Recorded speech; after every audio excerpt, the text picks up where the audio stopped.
We're ready to begin. Ready? Okay, good evening. It is Wednesday, January 15th, 2020, and this is a regular meeting of the Montclair Zoning Board of Adjustment. Notice has been given in accordance with the Open Public Meetings Act by posting a copy of the notice on the first floor of the municipal building and sending a copy to the Montclair Times and the Star Ledger. Roll call. Mr. Harrison. Here. Mr. Fleischer. Here. Mr. Church. Here. Mr. McCullough is excused. Mr. Moore is excused. Mr. Allen is excused. Mr. Simon. Here. Ms. Harris. Here. Mr. Caulfield. Here. And Mr. Sullivan. Here. Okay, we have election of officers. Need a motion to elect a chair. Move that Mr. Harrison remain chair of the Board of Adjustment. Second. Second. However. Other Aye. nominations, he says? No. Okay, All in favor? Aye. Congratulations. I need nominations for vice chair. Motion for Mr. Fleischer to remain vice chair. Is there a second? Second. All in favor, say aye. Aye. Abstain, yes. We have discussion of, secretary, and someday I'm just going to switch it out of it because of who's here, but do we have a nomination to have Janice and Graham be secretary and assistant secretary? So moved. All in favor, say aye. Aye. We have discussion of the official newspaper. Graham sent the memo. My only thought on this is I don't want to end up with the governing body, the planning board, and the Board of Adjustment having different papers, because I don't think that's fair to the public to have to look at two newspapers for official notices, because particularly between the boards, people don't tend to know what board they're doing. My understanding, Graham, is the planning board chose Monday to go with the Montclair local. That's correct. The governing body at this point is still with the Montclair Times. That's correct. And so first let me ask, does anyone have strong opinions as to which? It's kind of an interesting cost versus coverage. She said, I don't see the Montclair Times around as often as I see the Montclair local. So I think that's got more circulation. Yeah, it has double the circulation. The cost is more than double. Has anyone ever read them? Which one? Yeah, all the time. What? Montclair local? Montclair No, the local. local I have, but the Times? things that are in the papers. Yes, I look at them. I look at them all. Okay. Partially that's due to what I do it compulsively for work, but I have always read the legal ads to know what's going on in the universe. I actually think we probably ought to be consistent, frankly, with the planning board on this one. And I think the Montclair Times does less local coverage than they've historically done. And the Montclair local has sort of filled in that gap after the Montclair Times was sold a number of years back. So I would probably recommend that we go with the local, recognizing that there is a slight increase in cost, but thinking that it still reaches more of our constituents. Okay, let me ask the next question of, the town is required to have two papers. I'm assuming that the Ledger is the other paper. That's correct, yes. Um, So we'd like to have a daily option because each of these papers are weekly. I do these your ads. benefit- I yeah, understand but the maybe the other advantages of a members, yes. daily paper versus a weekly paper Yes. in terms of getting notices Mhm. in a timely fashion for meetings that, okay, and do you know if the governing body is doing anything, or, I mean? I'm not aware at this time whether the governing body is planning to take any action with respect to their official paper designation change, so. And on the downside, there's virtually nothing like this in the Montclair local. I mean, I haven't seen any notices of any sort in the Montclair local, so whether, I mean, it'll suddenly appear. So it sort of works both ways. At least people who are coming to the board have become familiar with the So Montclair times. my immediate suggestion is we hold off until our February 5th meeting. And Graham, if you could find out if the council intends to do anything. Okay. You know, if it ends up being a split, I agree with Joe that I think it makes more sense to have both of the board applications in the same paper, because a lot of times the public doesn't know. They know there's something pending on a given property, but doesn't, you know, necessarily know which board. And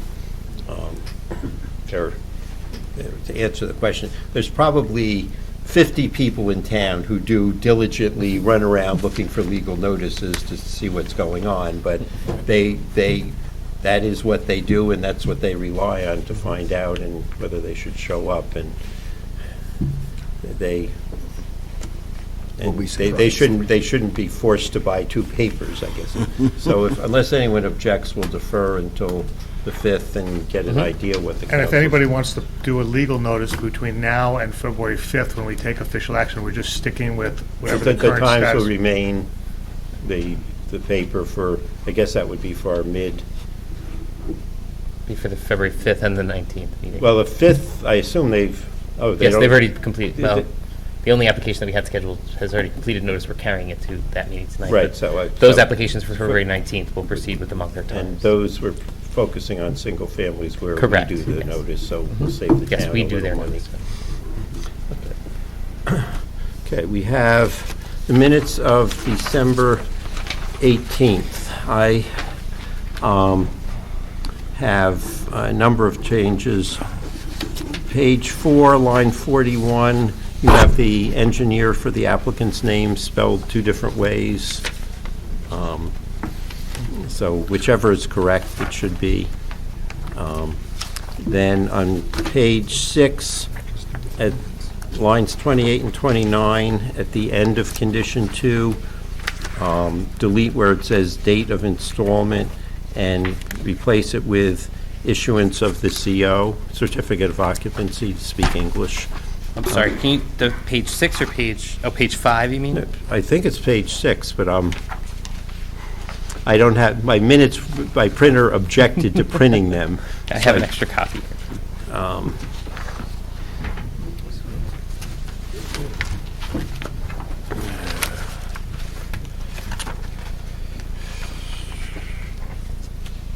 Yes, page 5. Page 5. Okay, just because, I mean, they're not installing these trees, these are existing trees. And then on page 8, line 22, middle of the line, it should be site, not sign, for the first sign.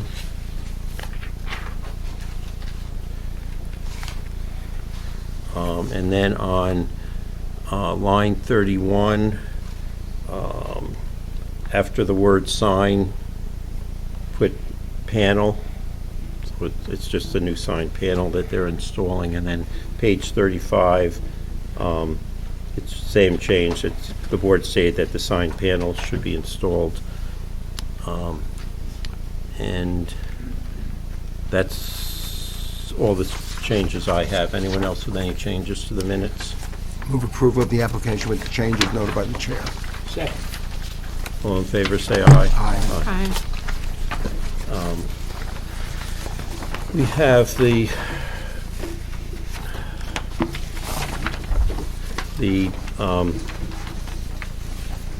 resolution for the Floric application on Label Street on page 3. I think we need to add a whereas or put it at the end of this whereas that they did meet the criteria in C2. After the first whereas on page 3? After Second. the second whereas. Second whereas. Okay. That, the first one they didn't meet C1. Okay. Any other changes to that resolution? Move approval of the resolution is corrected by the chair. Second. All in favor, say aye. Aye. We have a resolution for DH Development on 360 Orange Road.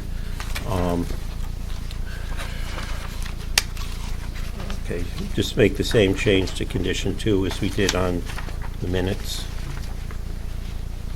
Anyone else with any changes to the resolution? If not, someone want to Move move? approval of the resolution as corrected by the chair. Second. All in favor, say aye. Aye. Okay, then we have the resolution for 80 Maple Avenue for 80 Maple Studios. On page, unless I'm missing this, well, let me do the simple change. On number 13, the end of the third line, you have two thes. And then I don't believe, at the beginning sentence, first sentence in number 11 is said the variance is denied, but I did not find anywhere where we said why we denied it. So I think we need to add, they didn't meet the criteria in C1 and C2.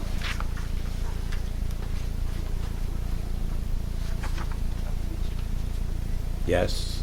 Yeah, we can add that, yep. Okay, any other changes to that resolution? Move approval of the resolution as adjusted, changed by the chair. Second. All in favor, say aye. Aye. Then we have the resolution for 27 Orange Road. I don't have any changes to that resolution. Anyone else with any changes? Move approval of the resolution as submitted. Second. All in favor, say aye. Aye. And Graham, you want to announce Yes, the the postponement? This is to announce that application 2660 for property at 60 South Fullerton Avenue by applicant United Way of Northern New Jersey. The applicant has requested to postpone and carry this matter to the February 5th, 2020 meeting of the board. The application will be carried with no further notice. So if you're here for that application, we'll see you on February 5th. Okay. The first application is that of Montclair Kimberley Academy Foundation for property at 201 Valley Road. This is an application for site plan approval and conditional use approval to reconfigure and resurface the multipurpose athletic fields. The applicant proposes to install new dugouts, fencing, landscaping, and other improvements. The property is located in the R1 one-family zone and is designated on the township tax maps as Block 1515, Lots 1 and 12. In addition to the site plan and conditional use approvals, the applicant has requested variance from the conditional use requirement set forth in Montclair Code Section 347-12A8 to permit outdoor play in an area located 16 feet from the property line along Central Avenue, whereas the ordinance requires that outdoor play areas be set back at least 50 feet from any street or property line. A variance from Montclair Code Section 347-22A to permit the new dugouts to be located in the front yard of the property adjacent to Central Avenue, whereas the ordinance provides that accessory structures may not be located in front yards. A variance from Montclair Code Section 347-27D to permit the installation of open fencing exceeding the maximum permitted height of 6 feet. The applicant proposed to install 4 sections of fencing along the ball fields with a height of 10 feet, 3 sections of removable screen fencing measuring 30 feet in height, and 1 section measuring 20 feet in height, and fencing for the 2 backstops for the ball fields measuring 15.5 feet and 14.5 feet in height. A variance from Montclair Code Section 347-27A2 to prevent fence heights on corner lots in excess of 4.5 feet.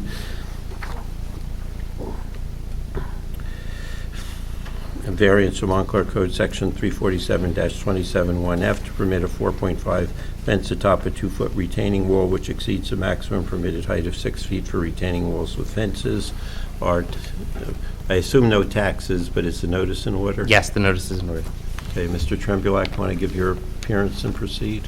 Sure. Thank you, Mr. Chairman. Good evening, members of the board. Alan Trembulack, and Happy New Year, by the way.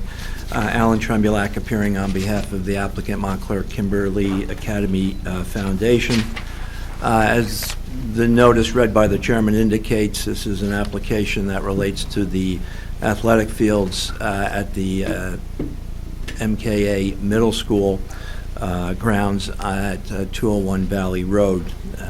We're seeking tonight site plan approval as well as a conditional use variance, which is why this board has jurisdiction over the application, as well as several C variances all of which relate to the school's proposal to substantially upgrade the athletic fields to the rear of the school building. The school is proposing to replace the existing grass fields with synthetic turf and to reconfigure the baseball and the softball fields to allow both fields to be used simultaneously, and currently the fields overlap, which limits the times that they can be utilized. Another significant reason for this project and a significant benefit not only to the school but surrounding properties is to improve drainage, which has been a problem on the school property and has limited the use of the existing fields because of drainage issues.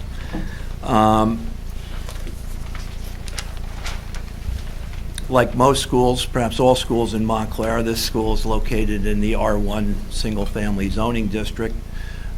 Schools are permitted in, I believe, all the residential zoning districts in town as conditional uses.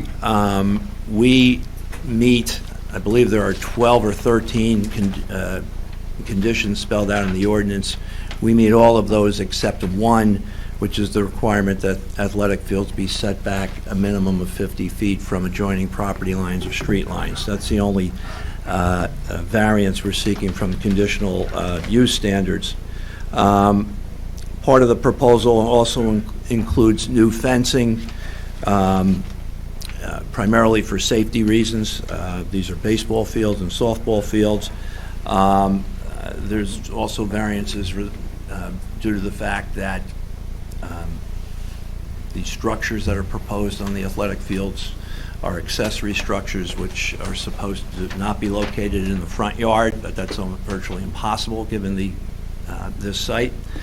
There's also a variance we're seeking for the height of those accessory structures, as well as a retaining wall with a fence located on top. Those will be discussed at length by our expert.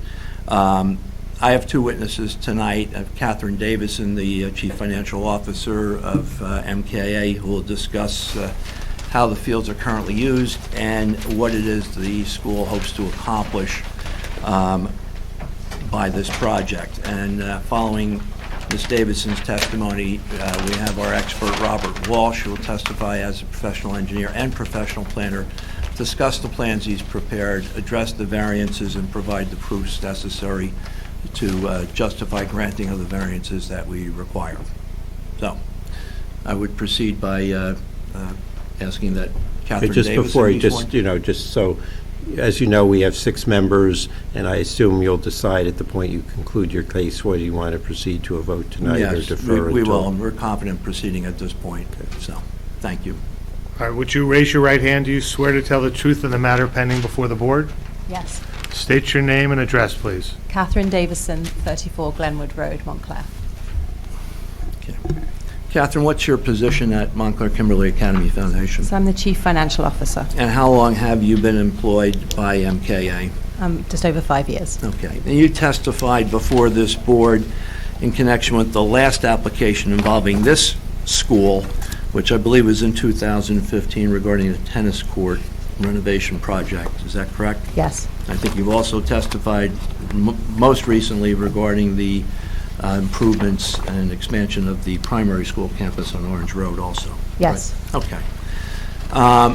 So what I'd like you to discuss first is the current, athletic fields. If you can discuss what fields are on the property today and how those fields are utilized. Yeah, so on the existing property, we're actually not adding any additional fields or facilities. The new plan just reconfigures what we have. So right now we have a kind of a non-regulation soccer field / football field, and we also have a smaller soccer field, which is really a practice field. So if you look at the kind of rendering, those two fields are essentially there today, and that's kind of what they're like. And then in addition to those, we have a baseball diamond and a softball field, which are actually in different locations than they are right now. So this plan really keeps where the soccer fields are, and it just relocates the baseball diamond and the softball field. But there are those facilities at this point in time. And those are predominantly used by our middle school athletics programs, particularly in the fall. It's pretty much all middle school sports. And also the fields are used on a daily basis by our middle school for recess. So there's just under 400 children at the school, so twice a day they have recess on these fields. And then in addition, in the fall season, we have basically four programs that run on those fields. There's a middle school soccer boys team, a girls program, there's a football program, and then there's the upper school JV soccer program uses those fields. And then in the spring, there's a middle school and upper school baseball program and a middle school and upper school softball program that use the fields. And in the summer, our camp uses the fields, and there's an American Legion baseball team that plays on the field too. Does the summer camp program utilize the ball fields, or just the? Really, just they're young children. It's for little children, so it's kind of, it's actually, there are some MKA students, but it's actually a program that's largely utilised by people in the town. So it tends to be younger students on the fields, and they're really just using it more in a recess kind of recreational way. Okay. So just to understand your testimony, the baseball and softball fields would be used during the typical baseball season in the spring, yes, correct? Which begins sometime around March 1st, weather permitting? So just after our spring break is pre-season, so it's the second half of March, depending on the weather. Right? Okay. And the season would conclude, I'm guessing, sometime around mid-June? Yes, so really kind of the beginning of June, our baseball program finishes. Okay. And our softball program finishes too. Okay. And then the soccer fields are utilized primarily during the fall? Yes. Okay.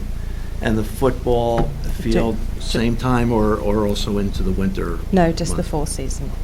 Okay.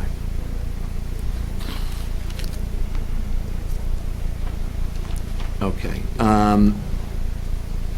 Are the field, and I understand that MKA has a American Legion baseball team?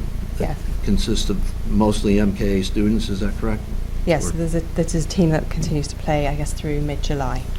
Okay. You know how many games they play on the baseball field after school year is concluded? I think it's probably around 6 to 8. Okay. Are the ball fields used on weekends? Very rarely. I think baseball plays occasionally on a weekend. Okay.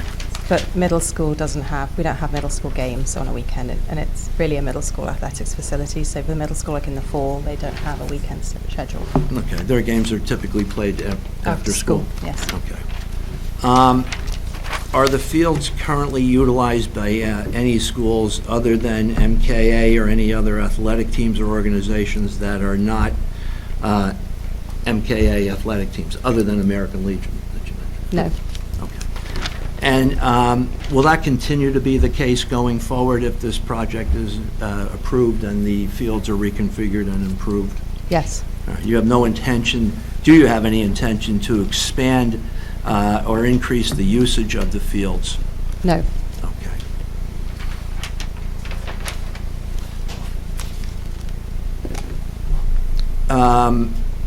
Just a couple of quick questions. There was a note in Mr. Petto's memo about lighting. There's currently no lighting on the...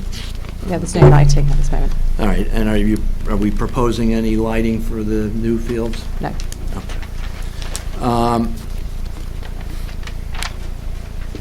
All right, can you discuss the problems that you currently experience with the athletic fields and what it is you're trying to achieve with the project that's before the board this evening? I think the primary focus of the project really is to address the drainage issues on the fields. You know, we've had, it's really a dry bed creek that runs through the property, so we've had, pretty severe drainage problems, and combined with the really high rain totals that we've seen in the last 3 years, they've really impacted the school's programming. So in the 18-19 school year, our fall fields were unusable for 26 out of the 38 days that middle school were trying to play on the fields. And in this past spring, 33 out of the 56 days of the season for our upper school baseball and softball programs, the fields were unplayable. And often that's been determined by the referees or the umpires of the games coming in, inspecting the fields and saying that they're unsafe. So it's really kind of impacted our program. It also impacts, kids go out there every day to play for recess. So, when we can't have kids out running around in open spaces, that's not ideal. So really the reason we started looking at this project was really to address that drainage and being able to have fields that were safe for our kids to be on.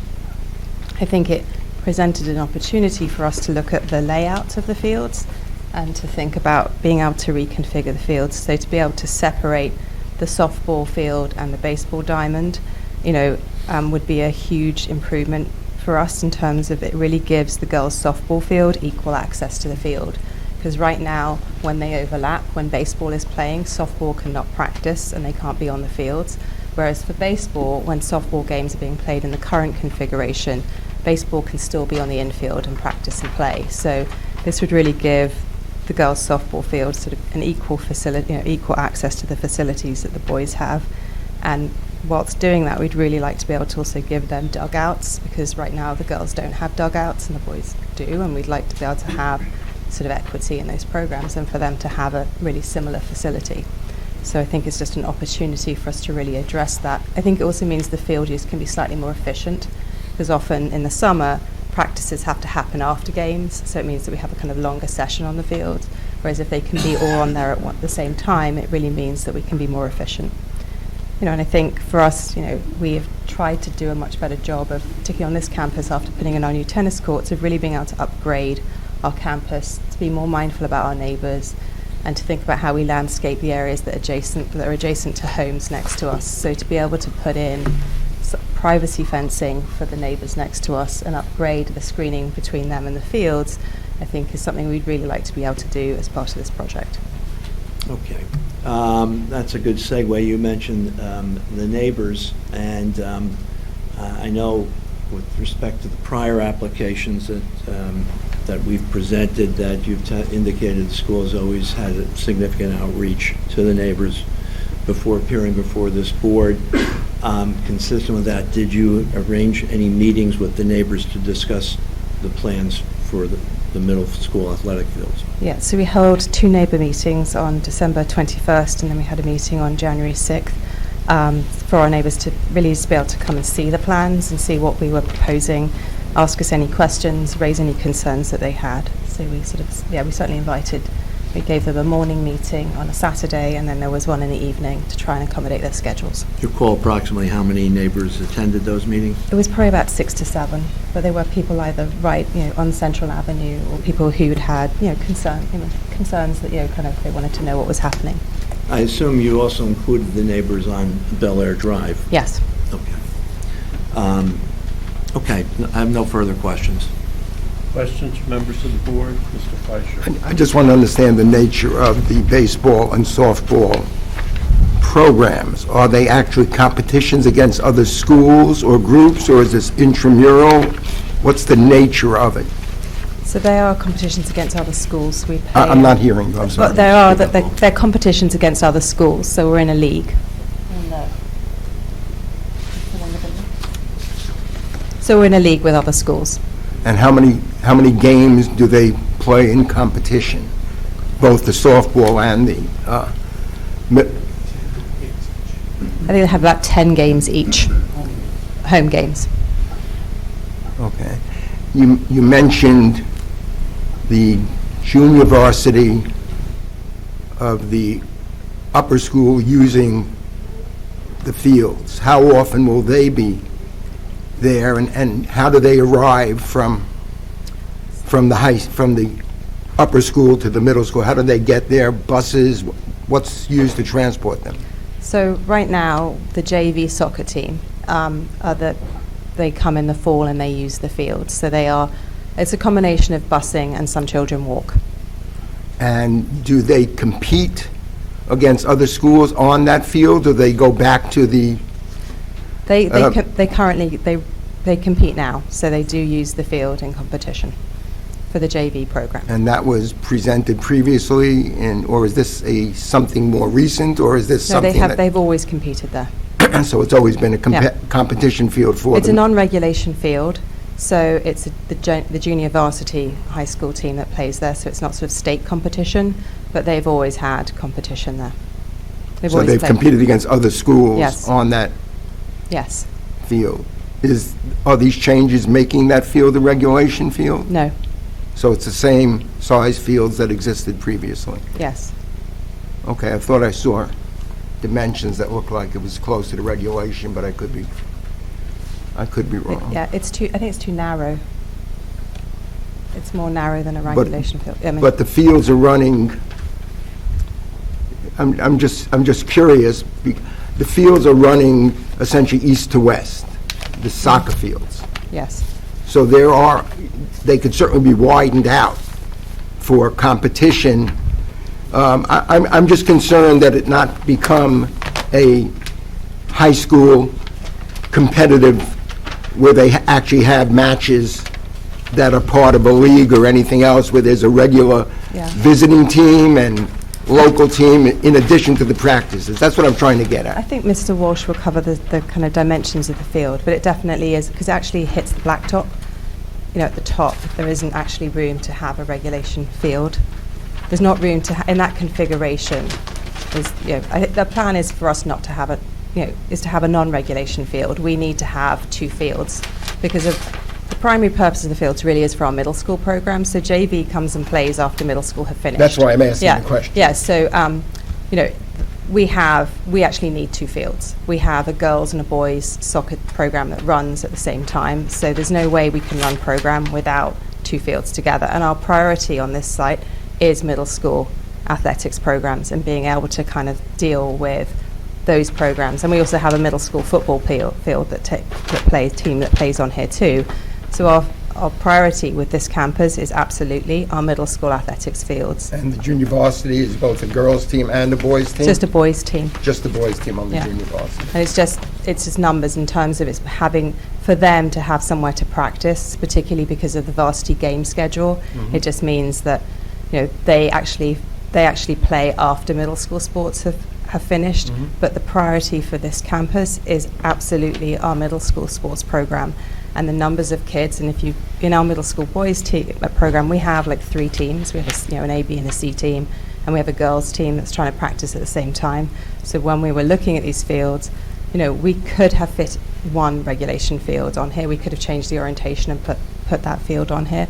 But for us, the priority is absolutely to be able to have smaller fields that we can break up and have a number of programs run at the same time. So I guess the question then still is, if the junior varsity is competing against other school junior varsities from the region, are those games played here, or is this only a practice field? That's really what I'm getting at. And if they're played here, that means they're busing in, the other teams and everybody else have to get here, the buses have to park. I'm just trying to find out whether this is a competition field, as opposed to, if you make it to the championships, you have to be on a regulation field. I'm trying to find out whether this is actually a competition field used for the junior varsity at the high school, essentially, to come here to play competitive games against other schools, is the question I'm asking. Yes. Okay. You have to be sworn in if you... Come on up.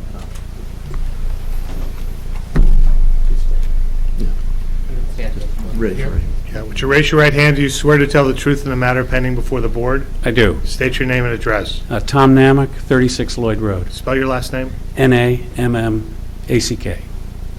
Tom, just identify for the board your position at MKA. I'm the headmaster at MKA. Thank you. The question you asked about the use of the fields, our JV boys program does practice at the middle school and has, but they play their games on Van Brunt Field at the high school. Okay, that's the reason I asked the Sorry. question, because Yep. we had granted a lot of these fence variances at the other schools. Right. At the high school, and also the field that you have. On 40 Upper Mountain. Right. Right. So we've granted variances for the fences and everything else, and in a non-competitive environment, I'm trying to find out whether we need the high fences, and that's part of the reason I'm asking the question, because games are a different environment than Right. practice. Even when you scrimmage, it's still a different environment, so that's what I'm trying to find out. Agreed. Have I answered your question? Well, I still haven't found out. It goes to the question of why you need the 30-foot-high fences, because I found it interesting that they were on, I forget which sides they were. I think they were on the east side. There was nothing on the north side. I'm trying to remember where the fences were, and then they were,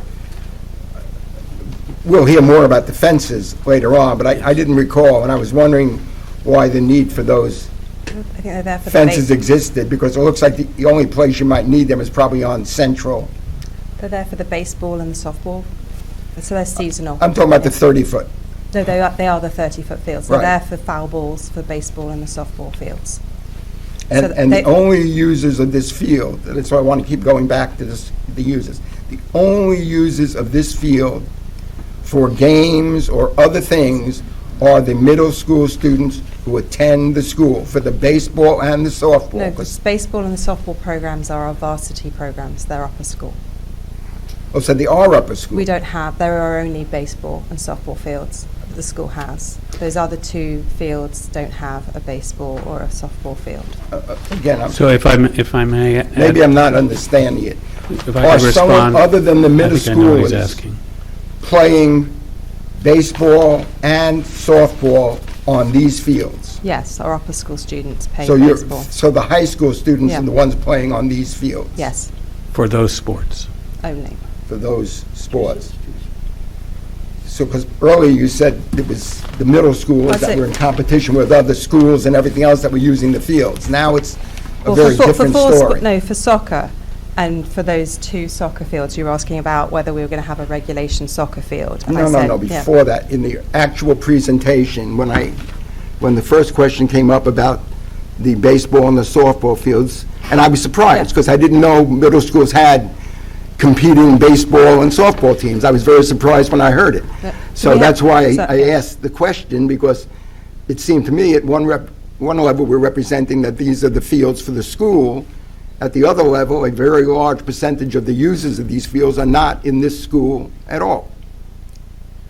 I'm sorry, I'm not saying they're not at MKA. Right. They're not at this school. Yeah. And generally, what you have is you have athletic fields associated with the school, that the kids are there and they go to use the athletic field. So this is a very different, So yeah, so if I could clarify, our only softball field and our only baseball field is located at the middle school. so this is And the it's a- only baseball field and the only softball. Correct, and it's a field, shared facility. which also answers the question for the about the upper school dugouts for and the me, middle because school. Yeah. But for soccer and for football, we have Van That I- Brunt Field at Upper, yes. so that's not a shared middle school facility. And when I go to,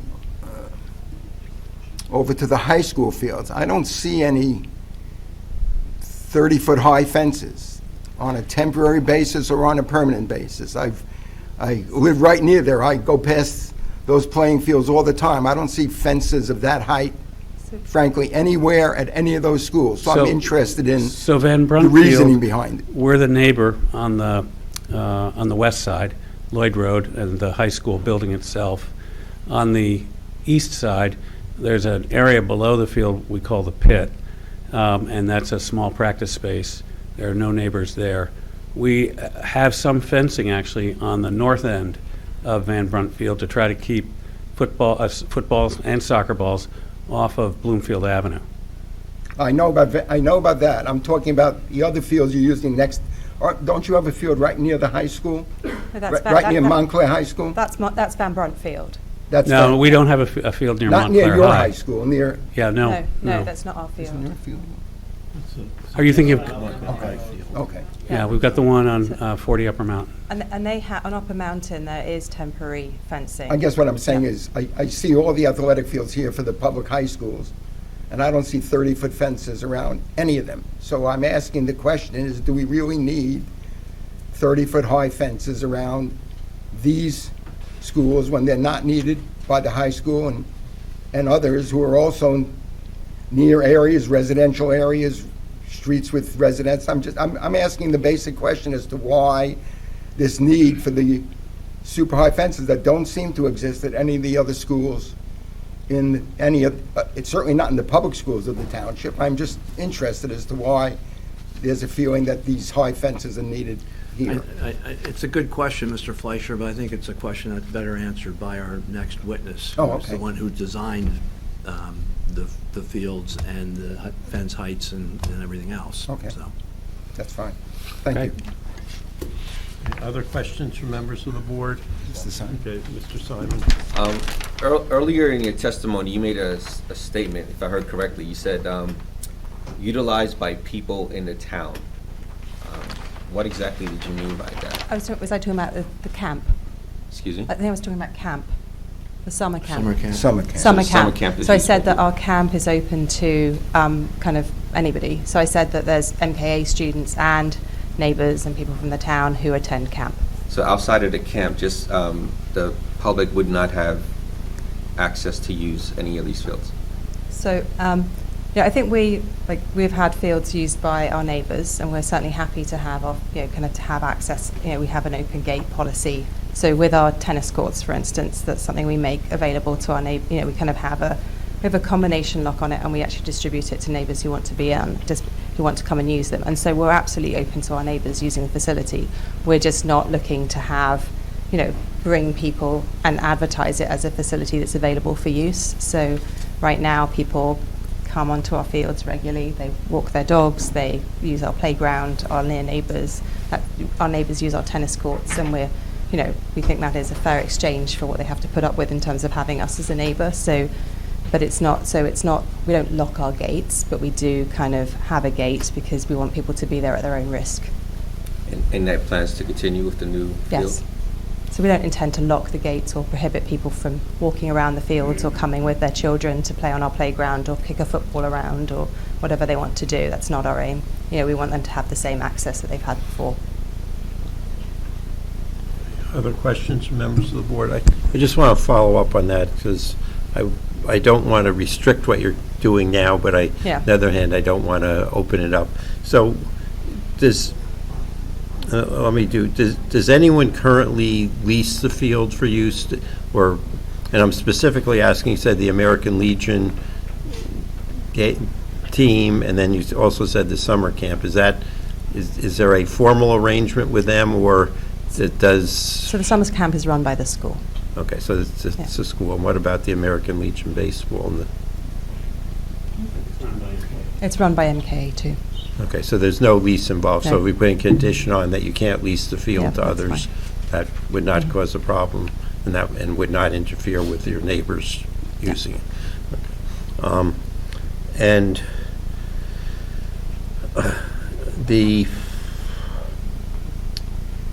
And if we put a condition on that the only competitive games with other schools that can be played are baseball and softball, would that be a problem, or is that okay? We have competitive JV football and JV soccer at that site also. I thought it was a practice field. Okay, I'm confused.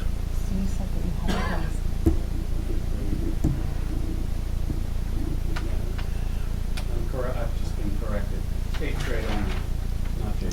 So we have middle school Okay. soccer and football. Okay, so there are 8th grade teams against soccer games against other teams.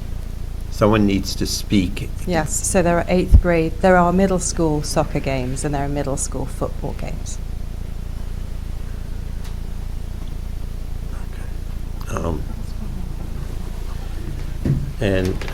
And I assume the home games for each are probably at most 5 for football and maybe 6 to 8 for soccer. Is that correct? Yes.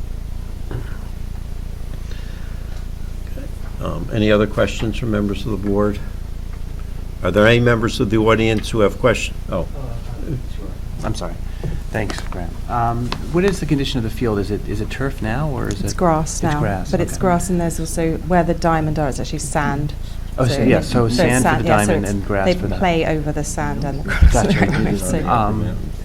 So- Drainage issues that you spoke about. Obviously, I mean, last spring was a terrible year for any type of sports in throughout the town. Knowing kids, that you know that, I would know that. But these fields that you were talking about would drain easier for any type of major storm. Is that what your outlook is for this? Yes, there'd be, it's basically, there'd be stormwater management in the site Yeah. and detainage basins under the fields, which right now we don't have any, there's no stormwater management per se on this site, so it would make a big difference. Okay. Where the softball field is now, it's interior it's into the school. Now it's going to be moved out towards, actually, to the neighbors on the corner there. Have we contacted the neighbors at all? I mean, I've been in backyards where sports have been played. It's, you're actually part of the sport, it seems like, in your own backyard. But have we talked about them? Are they going to be included in this now for games, or if there are games in that? So we definitely have reached out to the neighbours, Okay. and we've had 2 of those neighbours attend meetings. Okay. Sort of, they're quite close. The other Yeah. neighbours didn't come. I think there were a couple of those houses are rental properties. Okay. So, but 2 of the people who own homes are certainly aware of the project. Okay. Now, will the parking lot be used for people to park in if like school's done type of thing? Like, because if there's a game happening, will parking at the parking lot be used? I mean, I've been there when school's gotten out. Yeah. I understand it's whatever. I'm not using anything to say that, but it's tough. But that's a lot of people coming out at the same time. It's going to be very crowded. But Yeah, for so- sports events, would the parking lot be used to maybe? It would be used, but it's used hold for now. that? So, I mean, the Okay. program that's running there today is going to be the program that runs there. So, so in terms of field use and parking, the parking that we see right now is the parking that we would see. I mean, that is the activity that we have on campus today is the activity that we would have with this current plan. So there's no, the games and everything that we're holding right now would continue to be the same. Okay, and like if it's a game on a Saturday, you would use the parking lot that you have there to Yes, yeah. obtain some of that, okay. Yeah, I mean, the only games that we have on the Saturdays are baseball games. Yeah, absolutely. Okay, thanks so much. Yeah. Mr. Church? Yeah, maybe I misheard, but the field on Upper Mountain Avenue, your field, Yes. okay, that's not used for practice or anything? What's it used for? It's used for varsity sports. It's used for varsity girls soccer, and it's also used for varsity field hockey. And actually, the middle school field hockey team plays up there, so it is actually used, and they share it, I think, with the JV girls soccer and the varsity soccer at the same time. So there's already 3 programs trying to use that field. So our field hockey players they walk up to the Upper Mountain field. Because we don't have room hand here. So the middle school students are already using some of our other fields. And for the record, that is where we approved certain removable fence Fencing, yes, sections for the yeah. Upper Mountain Yeah, field and previously, not for this field previously. yeah, so, yeah. And that field isn't used at all for competition between schools? The field on Upper On Upper Mountain. Mountain. It is. It is? Yes. Why can't the middle school soccer use it for competition? Because it's being used for field hockey competition. It's also being used for the girls' varsity soccer, and it's also where the JV soccer that practices on this field has their games, and we also have a freshman high school team that's using it for their games. So we already have 4 programs that are trying to use that field. So if we have availability on that field, we do use that field. It's just that given the number of fields that we have, so with our middle school program, that is tough in the fall season. And in the spring season, we don't have any other baseball or softball Okay, now, fields. That's it. your varsity baseball team Yes, at MKA only plays at this facility? yes. And our varsity girls softball team only plays at this facility too. Okay, thank you. Other questions from members of the board? Are there any members of the audience who have questions for this witness? Yes. And this is just a chance to ask questions of this witness, and there'll be a later opportunity to testify. Yes. Give your name and address. My name is Daniel Parker, 212 Valley Road. I'm a neighbor. I have a few questions. So you indicated earlier that there was a notice to neighbors, approximately 6 to 7 neighbors attended, I think, in December and January to have a discussion about the plans. The first notice that I received is this notice of hearing. Do you have, when were those notices to the neighbors sent out, and do you have a list of those? Yes, they were sent out in middle of December, so early December, and they didn't go to Valley Road, they went to Brunswick and the neighbors on Central and the neighbors on Belleuve. Okay. You indicated that the primary purpose of this variance is for drainage. But meanwhile, to your point, Vice Chairman, the changes that you're proposing to make in the variance changes the entire aerial landscape by putting 30 feet, 20 feet, 15 feet, and 14 and a half feet structures up that changes the entire aerial landscape for view for all of the neighbors around the entire proximity to the property. Based on your analysis, is the change of the aerial landscape the most efficient way to improve the drainage issue? I think the issues around the fencing are probably best answered by another witness and the person who designed the fields. Mr. Parker, Yeah. the next witness, the applicant indicated, is going to be an engineer and professional planner, so I think that's a question that probably is better directed to him. Okay, fair enough. You also indicated in your testimony that the tennis courts are in use and open and available. Let me ask you, are those tennis courts open right now? We have, so for neighbours who express an interest in using them, we have a combination lock that we have an email list that we put people on and we make available.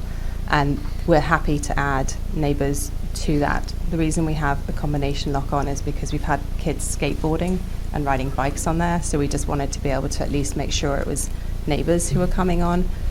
So that we would be absolutely happy to add people to the list, provide you with the combination lock. So, we're happy to have our neighbours use the courts. Okay, so they're not open right now and open available to the community at this time. So, when neighbours have expressed an interest, we have provided the combination lock for them to use the field, to use the tennis courts. In the winter, we actually take the nets down and we do lock the courts, and they're not available for anyone to use. Okay. In terms of 36 Lloyd Road, who owns 36 Lloyd Road? Is that the Montclair Kimberley Academy Foundation? What's the relevance of 36 Lloyd Road? Well, I think when Mr. Namick testified, he indicated that he lives at 36 Lloyd Road. And so my question is, 36 Lloyd Road, is that a property that's owned by the Montclair Kimberley Academy Foundation? But what does that have to do with this That's application? that's nothing to do with this application. Okay.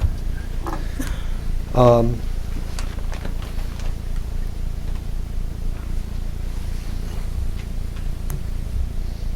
right, so for this witness, I don't have any other questions. Thank you. Any other members of the public with questions for this witness?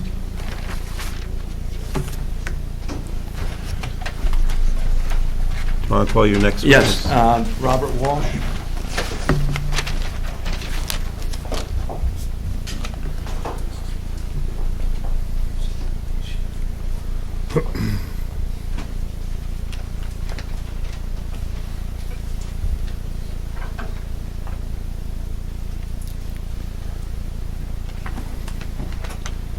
Would you raise your right hand? Do you swear to tell the truth in the matter pending before the board? Yes, I do. State your name and address. Robert Walsh, 701 New Brunswick Avenue, Phillipsburg, New Jersey, 08865. Mr. Walsh, are you a licensed professional engineer in the state of New Jersey? Yes, I am. Are you also licensed as a professional planner in the state of New Jersey? Yes, I am. And what is your current business affiliation? Robert Walsh Associates, Planning and Engineering.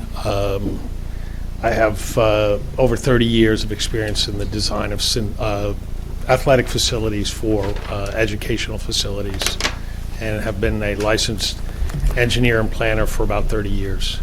And I'm sorry. Go ahead. Did you testify before this board in connection with the application for the tennis court renovations in 2015? Yes, I did. Did you testify as a professional engineer and a professional planner in that proceeding? Yes. Okay, and your licenses are still active and in good standing? Correct. The chair, the board accepts his qualifications as an engineer and You planner? keep saying 2015, the approval we granted for the tennis courts was in 2017. Okay. Well, That okay. is one way or the other, but Okay, I think we may have started that in 2015. My apologies. it went rather quickly. We were not here for 7 years. Maybe I opened my file in 2015.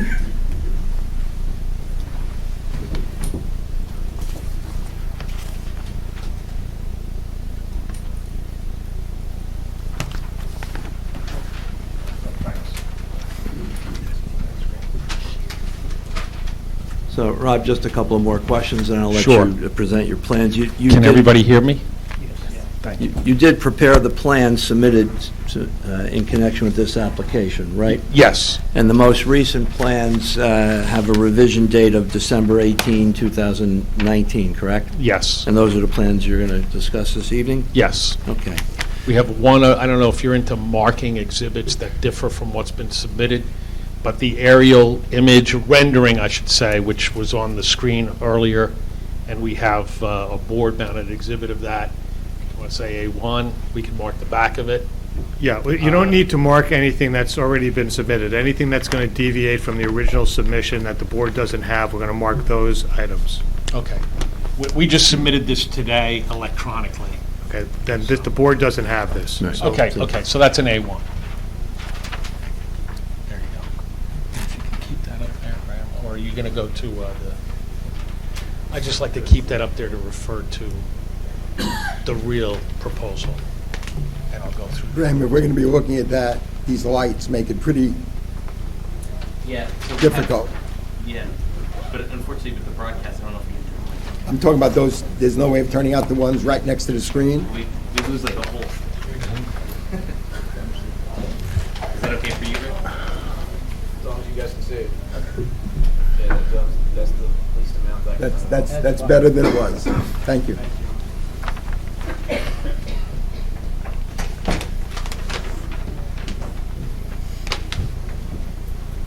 So I'm just going to, since this A1 exhibit is up on the screen, I'm going to put this drawing C01, which is the existing conditions plan. So A1, we're going to call that the aerial map, is that right? Aerial rendering. Okay, and that's dated, we're dating that today? Today's date is fine. And that was prepared by your office, correct? Yes.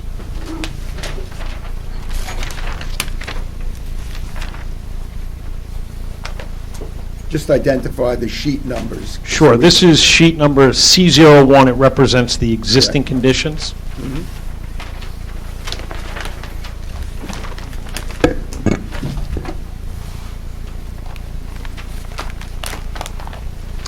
So, Do you want to review the existing conditions? sure, Since you have just that to show plan? you the difference. I'm going to refer to A1 when I'm talking about the proposed conditions. Recognize that A1 is an aerial rendering as seen from east of, yes, that's Central Ave. East from Central Ave, looking in a westward or westerly direction towards the school. To the right of the tennis courts is Brunswick, or New Brunswick, is it? Brunswick. And Valley is on the far side beyond the school. So the property fronts on 3 public roads, and to the left are the residents that are on, what's the name of the street? Bel-Air. Bel-Air, thank you. This drawing, C01, is oriented so north is basically up the page. The tennis courts are at the top. We have, as currently configured, we have in the southeast corner of the field, we have the varsity baseball field.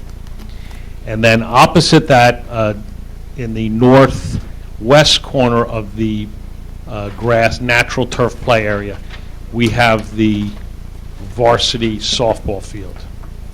These fields, although, there's, what's shown on here is the things to be removed, some of the existing utilities, the striping for the soccer field at the southern end of the site, kind of in the left field area of the baseball field. This is all natural turf with clay infields and for both fields.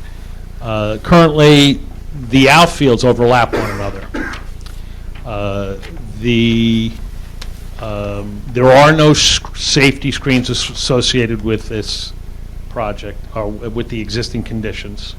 Currently, you have a backstop for both of the fields. The baseball field has an arched backstop.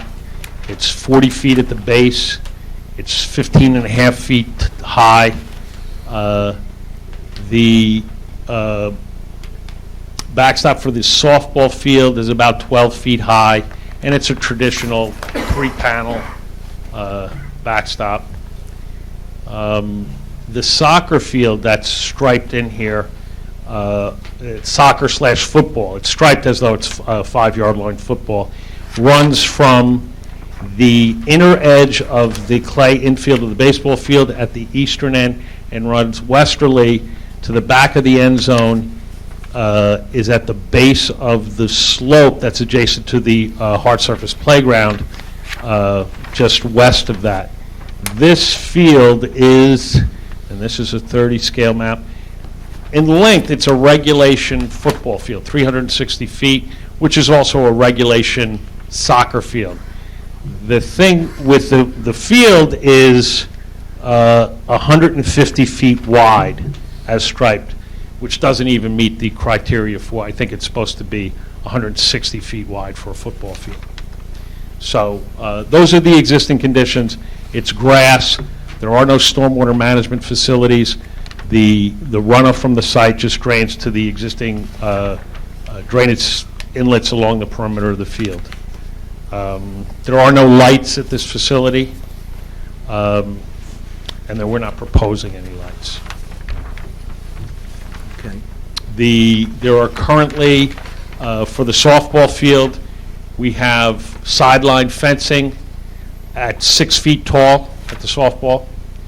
At the baseball, we have sideline fencing that's 8 feet tall, extends down to the first and third baselines. There are dugouts, which are basically roof structures with no walls. They are maximum height of 10 feet, 2 foot higher than the sideline fencing. We have there's retaining walls at the Central Ave frontage to support the grade differential between Central and the baseball field. Those retaining walls are 9 feet from the right-of-way line. The tennis court fence, as a matter of reference, at its closest point at the intersection of Brunswick and Central, are 9 feet away from the right-of-way line of Central.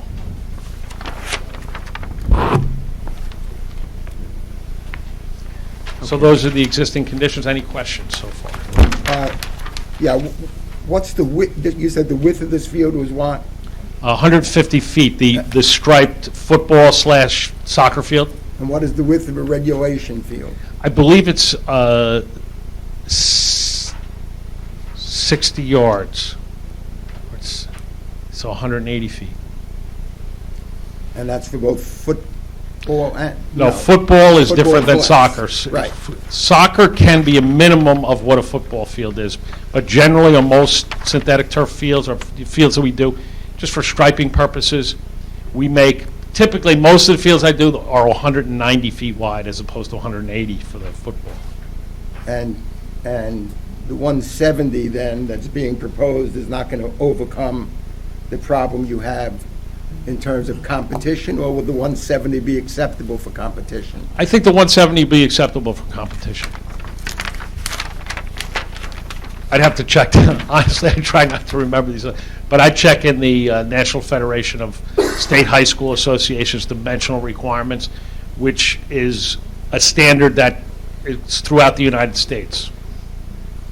So that'll dictate whether it's regulation, but... And one last question. How many total bleacher seats do you have in this entire complex? Right now, there are, I don't know the exact number, but there are portable bleachers. I don't know that there are any permanent bleachers, but out there now, I've measured, there are portable bleachers that may have 4 rows of seats or 3 rows of seats. But And the they're only ones I see on the existing are the ones next to the baseball field. I don't see any other bleachers other than around the baseball diamond. That is correct, because they're portable bleachers, they don't have foundations, and I just don't believe... know how many people are sitting in bleachers right now versus how many will be Yeah, I sitting think that in- changes. That's not a fixed number, because these bleachers, and the applicant could verify this. They have their facilities director here, and from what I understand, they have portable bleachers that can be moved, taken off the field, moved around on a seasonal basis when certain sports are most active or not being used, and so on. For your information, we when we did the tennis court project, we had 2 little bump outs that are on either side, I'd say between the easternmost and the westernmost tennis courts. We made a pad for the placement of portable bleachers. And I'm not sure that they're even there now presently, but they can be, again, portable is the operative term, and that's what we're proposing here. And I can go over that when we get to the proposed plan. Yes. There's a gas line that runs down the middle of the field. What is that? Is that used? That is no, that's currently the gas main service to the school. Okay. And we're proposing to relocate that, and it's indicated on the demolition plan, and we're working that out with, there's no sin to putting a gas service line under a synthetic turf field, but I think we're having discussions with PSE&G. What we'd like to do is run a new service, between the tennis court sidewalks and the new sidewalks we're proposing, and then tie in the driveway over here. So that's shown on the plan that we presented to PSE&G, and they'll have a big say in the final locations. All right, do you want to go on and discuss the proposed site plan? Okay. Any changes?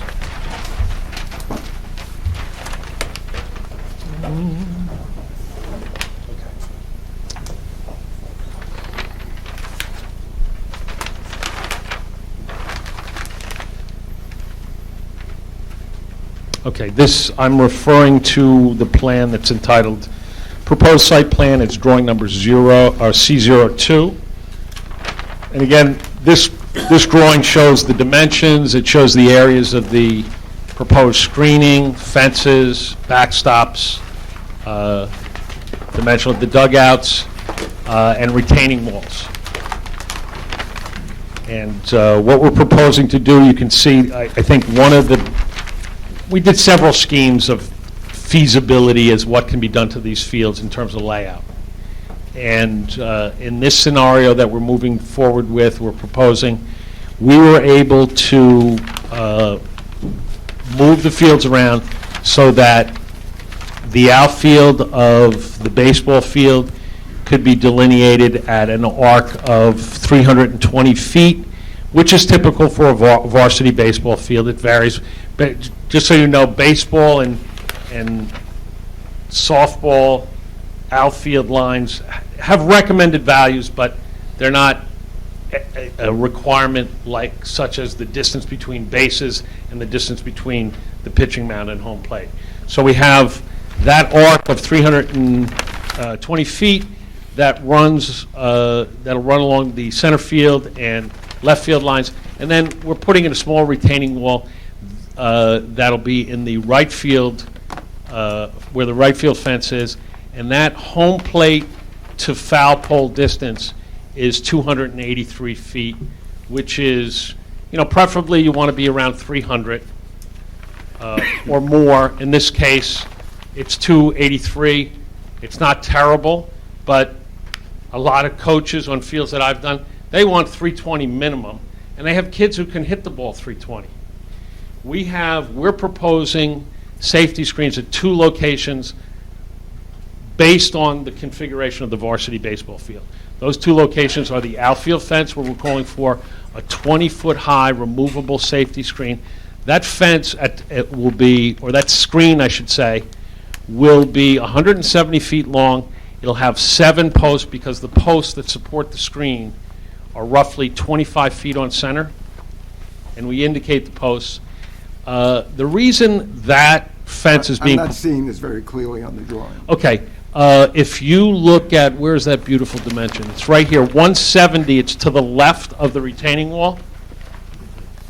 Towards the building, it says 20-foot high removable safety screen, and it points close to a dimension that's 170 feet. Okay. Okay, and then the other location would be a 126-foot long fence that coincides with the 10-foot high fixed sideline fence. There'll be poles that extend up that are removable that will allow for a 30-foot high removable safety screen. And I think it's best illustrated on the proposed rendering. If you could see the rendering over there, maybe too far away from you, you have, I'm going to go over there and cast my shadow.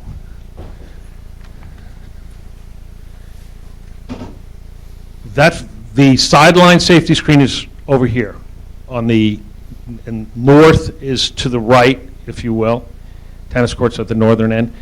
And what we're doing by placing the 10-foot high permanent fence along there, that first base sideline, is that, and the safety screen, is tennis court activity could be occurring while there's a game on here. And we need to protect the players, the students, the people who use this court from any foul balls that may go there. In this location, you could see this is a driveway access to the rear of the school. It's also a place where kids can play, and the building's there as well. So we are recommending a screen because it's 283 feet down the sideline. We figured a 20-foot high fence, or safety screen, I should say, would be appropriate for a safety purpose at that location. So those are the only 2 for the baseball field. for the baseball field. Now, the softball field, what we're proposing is, the softball field, we have a kids' play apparatus in this area adjacent to the school building, and this is at the western end, west of the third baseline of the softball field. And that safety screen we're proposing to be a 30-foot high safety screen. It's 125 feet long, and the note to indicating where the 30-foot high fence is basically in left field there, and then it points to the dimension of 125 feet. And that's to protect. There are several play areas here. There's going to be spectator seating there as well, and that's to protect that location. And then finally, in the outfield, dimensionally, I should say that the third baseline is going to be 185 feet long, typically for Little League and women's softball. The outfield dimension, the distance to the outfield fence, if you will, is 200 feet. We've got 200 feet arc running in the area where we're not constrained by the existing driveway and the play area here. So that's kind of a short left field fence in that location. And there we're proposing 100 lineal feet of 30-foot high removable safety screen. And that's being proposed because if you get up close, you can see there are skylights on the portion of the building closest to that corner of the field. And we're protecting the building basically from, the heavy hitters. Just while you're talking about the screening, Mr. Fleischer had a question earlier about, well, why 30 feet as opposed to some lesser height? Well, we've done an analysis basically of, where the ball could go based on where home plate is and, the trajectory of the ball and the likelihood of it going in that direction and potentially hitting the people in the tennis courts. Now, it doesn't mean that somebody can't clear it and it won't help it. We're reducing the likelihood. And I don't know if we should mention the alternative that we're trying to get an answer on engineering-wise. In the major league now, that you see most fields, they've extended the screens and they're supported by cables down the sidelines much further to protect the spectators than what's been done in the past. And keeping that in mind, we're still seeking from one of the major suppliers of these safety screens a quote and what the design requirements are to have that by just having 2 poles at the end rather than having a series of poles, just to minimize,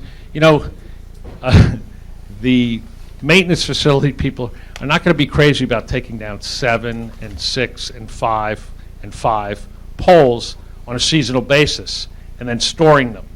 So they're not in favor of this from a maintenance standpoint, but it's purely from a safety standpoint, and we want to get the approval for this safety measure, but at the same time with the maybe condition that if we can get something that's more slimline, no higher, and less intrusive and easier to imagine, less of a visual impact, then we would like to have that capability. On the other hand, you have nothing at all on Central. Again, Central and the southern property line, which here would be the left, would be the southern property line, and obviously Central in the foreground. Currently, we have the baseball diamond in the southeast corner, and those are 2 sidelines there. There are enough major trees there, and we're adding to the landscape buffer there that we feel as though, and with the history, we have a record of not having any issues with foul balls in those locations, and we believe it's because of the landscape that's there, functions as a screen, especially during the times when those sports are used. And previously, there were no screens on any of the fields, the baseball fields or the softball field. There were no protective screens. That is correct. And just so it's clear, in the areas where you're proposing 30-foot high screening, which I think are 3 that you've identified and 1 being 20, is it your position that the 30-foot height is the minimum necessary in order to provide the safety benefits that? Yes, that's my minimum. The screening? Yes, let me see, let's just review this again. 3 locations where we're proposing 30-foot high screens, and then 20-foot high screen would be the right field of the baseball field. And how tall are the trees on Central? Because I don't recall seeing any 30-foot trees there, no matter how dense in they excess are. of 30. There's trees there that are 60 feet high. On Central, on this Yeah. side of the street? Yeah, there's a tree where we had to shift the dugout on the third base line to keep this 40-inch diameter tree. I'm looking at it. Can you?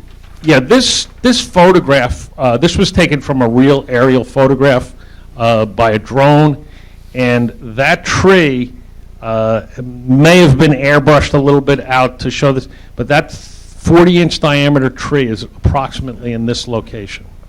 I'm going to keep going on this because you run this thing well past the infield lines. You run it for 126 foot out from the backstop, and you're pointing to a tree that's literally right next to the backstop, and you're doing nothing else on Central to protect the.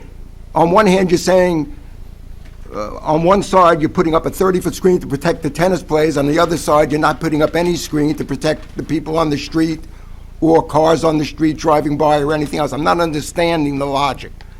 Well, I think we have a history of having a first baseline located along the Central Ave right-of-way line, and with the landscaping and trees along that sideline, there's been no complaints or there's been no issues relative to foul balls entering into the Central Ave right-of-way and being a problem. But you're changing the orientation of the field, so it's no longer the first baseline, it's the third baseline, right? Correct. Which is going to have a lot more activity and potential for foul More balls. people hit third base foul balls than, is that Yes. what you're? Yes. Yes, because they're more right-handed batters, but that's not the question ultimately. The question is, if 30 foot is needed down the sidelines to protect the tennis players, there aren't enough trees that are up at that height that you don't need it.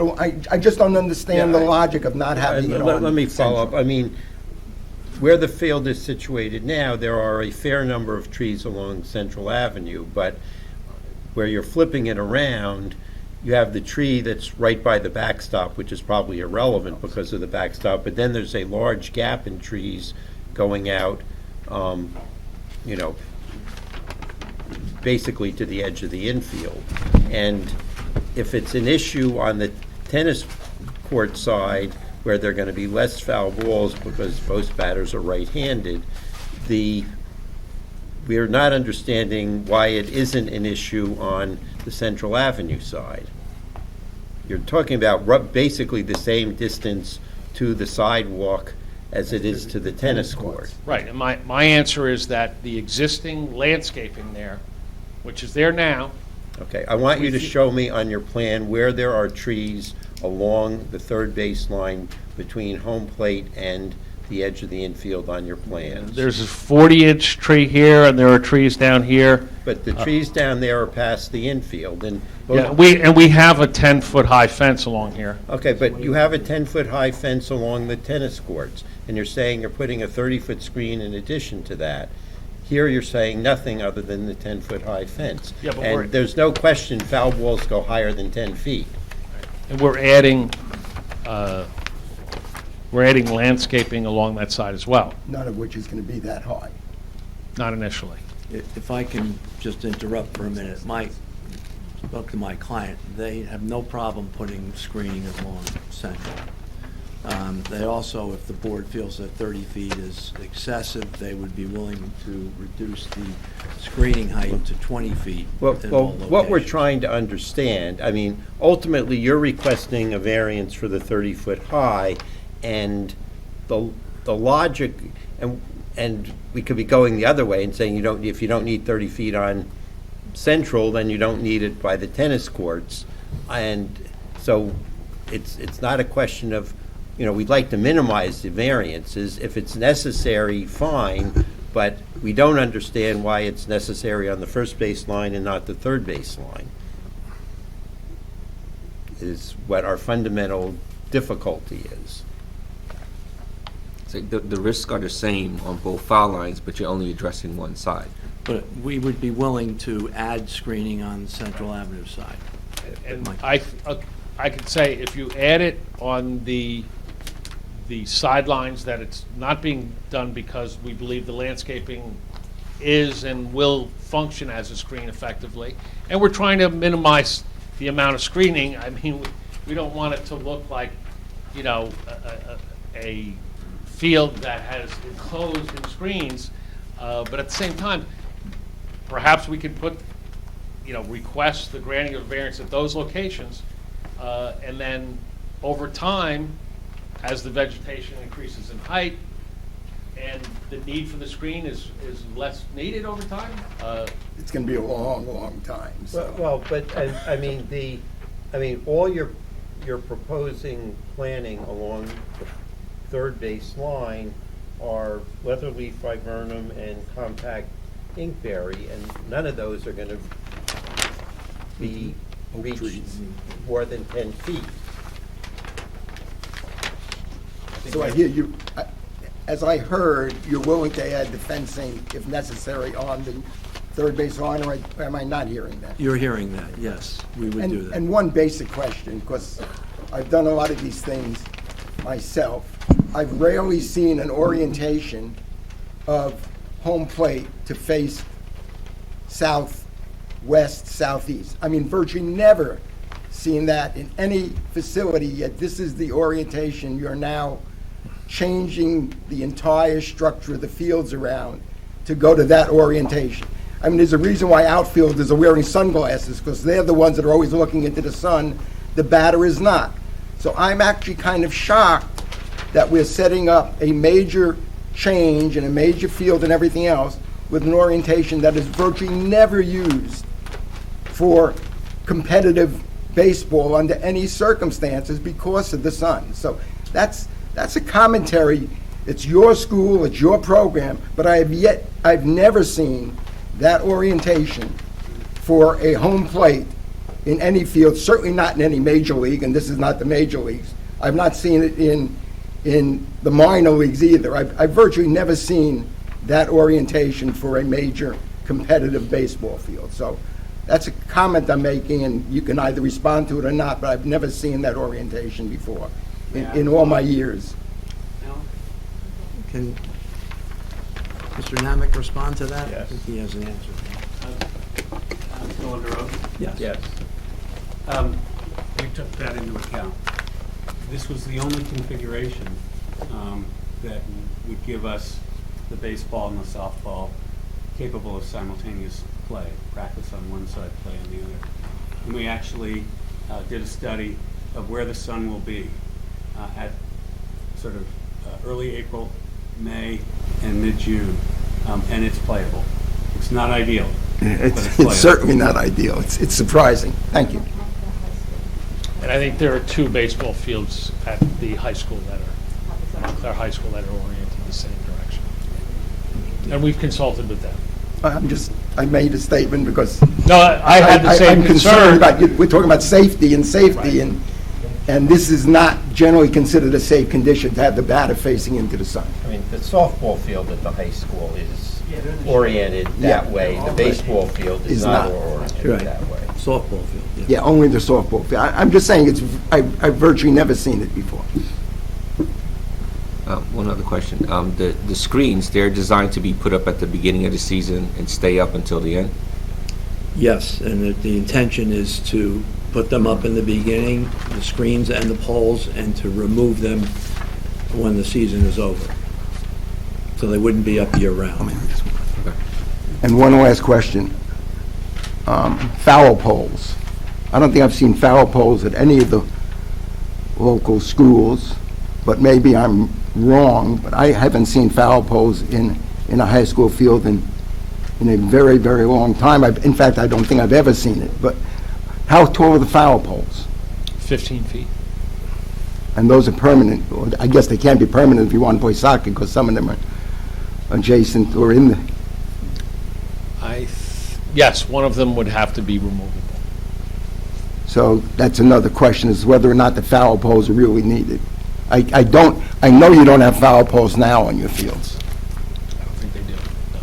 So I'm again trying to find out. I'm trying to eliminate as many structures as I can that are not needed. Okay, thank you. All right, Rob, would you continue and talk about the screening that's proposed on the fields, the outfield screening? Okay, I think I covered with, you mean the safety screening or the? Not around it. Isn't there screening that's proposed in the middle of fields or? No, this will be striped arch as is indicated on the turf surface, and the school would put up removable fence. Okay. Outfield fence. Okay, so there'd be a removable fence. Yeah, there would be no sleeves associated, would purely be a portable fence, which is currently being used now. Okay, gotcha. All right. All right, why don't you continue by identifying the various structures that would be that are part of this plan, such as the dugouts and Sure. goalposts and the like? We're proposing a dugout 9 feet from the right-of-way line on the third base line for the baseball field, and there will also be a dugout on the first base side for the baseball field as well. We have a sidewalk extending from the parking lot area along to the fence along the first base line, which will go to the dugouts. It'll go to 2 portable bleacher locations. It'll wrap around the back of the backstop and then serve 2 portable bleacher locations as well as the dugout on the third base side. The access to the field for maintenance through the double swing gate will remain in its current location. At the softball field, we will have a double gate opening for access for maintenance. There'll be a sidewalk that'll run from that gate opening down to the third baseline dugout. It'll also tie into a sidewalk behind the backstop and connect to a seating area on the first base side as well as the dugout on the first base side. The existing playground adjacent to the building is approximately 4 feet above the field level. We'll be installing a set of steps there. There'll be a 42-inch high retaining wall adjacent to that play area with a 4.5-foot high decorative fence on top of it. From the proposed seating area along the third baseline of the softball field, the wall will taper from 42 inches high down to about 6 inches high to where there is no wall to provide access onto the field, as mentioned earlier. Then in the outfield, we have a small retaining wall, which will vary in height from 6 inches up to 2 feet, and then taper back down to 6 inches along the driveway adjacent to the school. There are dugouts similar to the baseball field provided at the softball field. We are proposing, currently the field has portable soccer goals that can be moved around. That's going to continue to occur. However, it is our intent, and it's indicated in the drawings, that one of the portable goals will have uprights so that the football team could kick field goals. And it'll just occur at the western end of the multi-purpose soccer/football field. Now, as you can see from the rendering as well as this plan, we have in red striping a larger soccer field and then a smaller soccer field.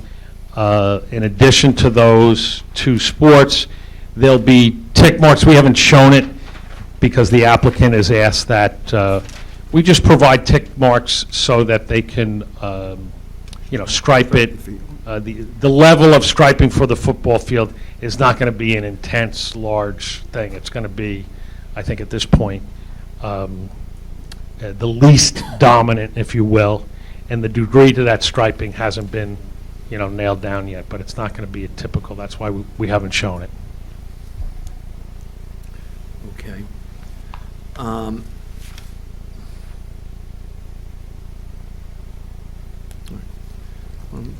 Go on. I probably have. Do you have a separate landscape plan? Yes, I do. I think you've covered everything on the site plan. Yeah, let me just cover the drainage briefly because drainage first. Sure. Again, I think I think it's kind of clear that the current orientation. We're working within the current natural grass athletic field area, and we're changing the orientation so that these 2 sports can at least practice without any interference in the outfield.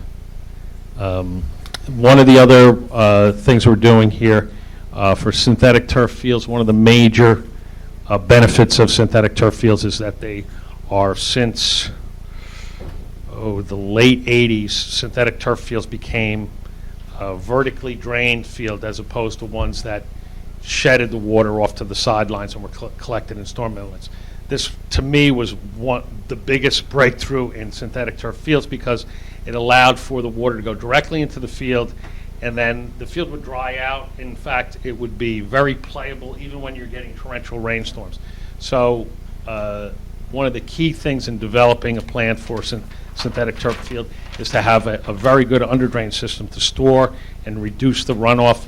In this case, we have an excessive number of 24-inch pipes here.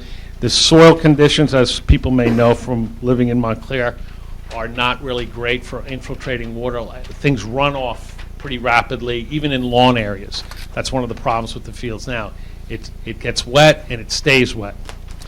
Under the proposed condition, we're going to reduce, for example, and you could see it in Suburban's report, I believe it's for the 2 and 10-year storms, we're reducing the runoff rate down to 1/10 practically of what it is now, and then we're at about 64% of the existing runoff for the 100-year storm.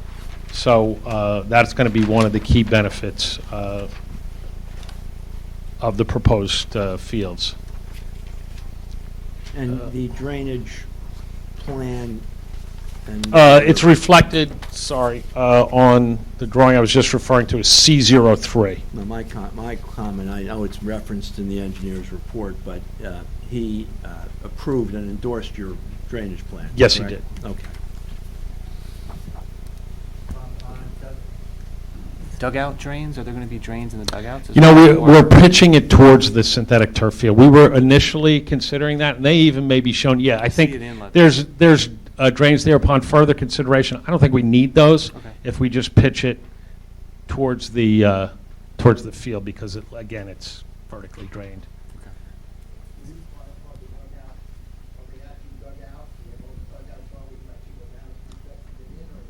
At grade. They're at grade. They're similar to what they have now, except that we're doing a masonry half wall that with a veneer that matches the retaining walls that are presently at the site closer to the building. 6 feet. Same type of, it's posts. I think there's 1, 2, 3, 4, 5, 6 posts. It's on one of the drawing, the detail sheet. It has a plan and elevation view, which gives the height dimension. So the inside clear height is 8 feet, and it's just a little shed roof. Well, we were thinking, it's open now. It doesn't require a solid wall, but we were creating a barrier for the kids in the dugout, a visual barrier. It just makes more mass. It's not solid, you see through it, yes, people are sitting there, they have just more mass.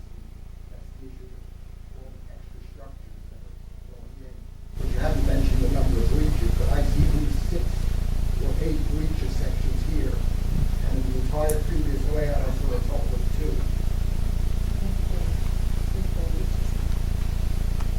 Four now. And we'll stay with 4, they'll just get moved. The client has indicated that there are currently 4 bleachers, and it might not. It might, again, because they're seasonal and portable. But the intention is to have a similar number of bleachers going forward, namely 4. They'll get moved during the seasons. Would they be roughly the same size bleachers and accommodate roughly the same number of people? So, no intention to increase the capacity. The only bleachers I've seen are one set of bleachers on each side of the baseball field. I don't see any bleachers at the softball field. So what I'm saying is there is a whole group of additional bleachers that didn't exist before that are now being proposed. There's 2 sets on the third base line. There's 2 sections on the first base line of the baseball field, and there are bleachers on the softball field as well. But there's certainly, I'm not worried about massive crowds. I just want to understand the number of structures that were put in here that didn't exist before and didn't seem necessary until now. That's really my question. Again, we're providing a place to place the bleachers for maintenance purposes mainly on a concrete surface, where now there are many places where bleachers are just in a lawn area. And there are, like I said, that there are more bleachers there now. It may not be represented on the existing conditions plan because they were portable bleachers, and they may have been at one location one day, another location another time. but I think what we're providing is similar to what they have available now in terms of portable bleachers. And if you wanted to know, these bleachers at all of the locations are 15-foot long, 3-row bleachers. What that means is, in theory, they have a capacity of 30 people per set. 18 inches along a bench seat is considered by code 1 seat. Of course, nobody sits that tight together, but dimensionally, that's what's there. That's what we're representing in the proposed. 15 feet long, 3 rows. And then you have the limit of the synthetic, so it doesn't go away from the property line. Oh, no, it doesn't. It goes to the edge of the drainage easement. So, and how are you draining the area next to it? Are you not including that in the drainage plan? No, we have considered, all of the disturbed area has been considered in the drainage calculations, which is a 4-acre area. So it will pick up the grass areas. Yes, in fact, Area south of the synthetic. yes, it will. This is not going out to the sewers there? Oh, no, it is. It does have an outlet. It does have an outlet. Where is It's- that outlet on that? I didn't see it. There are 4 outlet structures, I believe. Let me go back. There is an outlet structure. The main storm line that drains the site runs to the from the building to the southeast corner of the property. And what we're doing is we're tying in 1, 2, 3 locations along there. 3 outlet structures, I'm sorry. So, and they're indicated by an OS prefix. So, put my glasses on. You have OS6 adjacent to or near the school building at this location. Then you have OS7, which is an outlet structure that directs it back into the main that cuts across the site. And then you have OS8, which ties into that same main.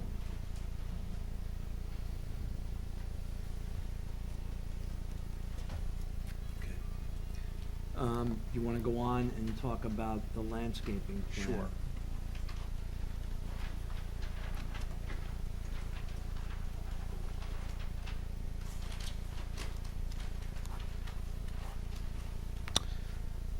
Landscaping plan is essentially proposing a landscape buffer at the southern end of the property, in the drainage easement area along the property line, as well as along Central Avenue to supplement the existing trees to remain.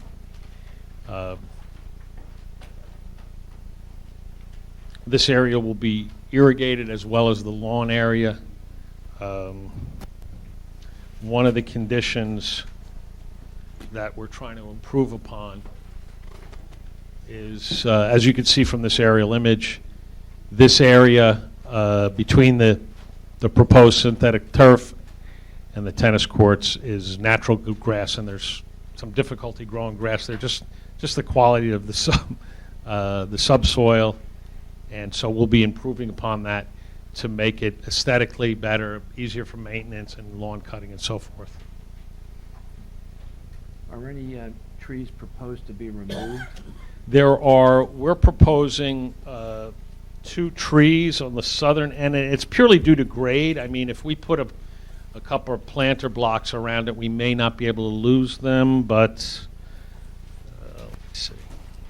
Referring back to C01, you've got an X in this 12-inch tree along the southern property line, and an X in this, what I believe is an 8-inch tree. And then we have a spruce tree that projects out into where we're putting that sidewalk around. But then in the remaining area, we're landscaping. I think we took a couple of sections through the landscape area to give a little representation of what that might look like. Again, we have a section on the left of drawing C0 8.1, which is the southern end of the property. It shows the property line And this would be a section as if you were cutting a section looking eastward. You have the property line, an adjacent garage, say, for one of the properties where we have the section line that's represented on the landscape plan. And I'll just revert back to this drawing C08. We have a section line at this location on the southern property line, as well as a section between the two multi-purpose fields, Section B, that's at Central Ave, and those are represented by A and B on drawing C08.1. We've got the property line, we've got existing shade tree, evergreen trees, a hedge, evergreen hedge, the edge of the proposed synthetic turf field, and we're proposing a 6-foot-high board-on-board fence along that property line as an additional screen. At Section B, we're showing the 10-foot-high fence, which is located along the edge of the synthetic turf, the portable bleachers on top of the concrete pad in Section B. Beyond that, although it's not represented, is the proposed dugouts, which you can see on one of the other detail sheets, and then landscaping to create a screen, an additional screen, and we show the utility poles that are located at both locations. Okay. There was a comment in the engineer's report about ADA accessibility. Can you discuss that and whether these plans comply with ADA accessibility requirements? Sure.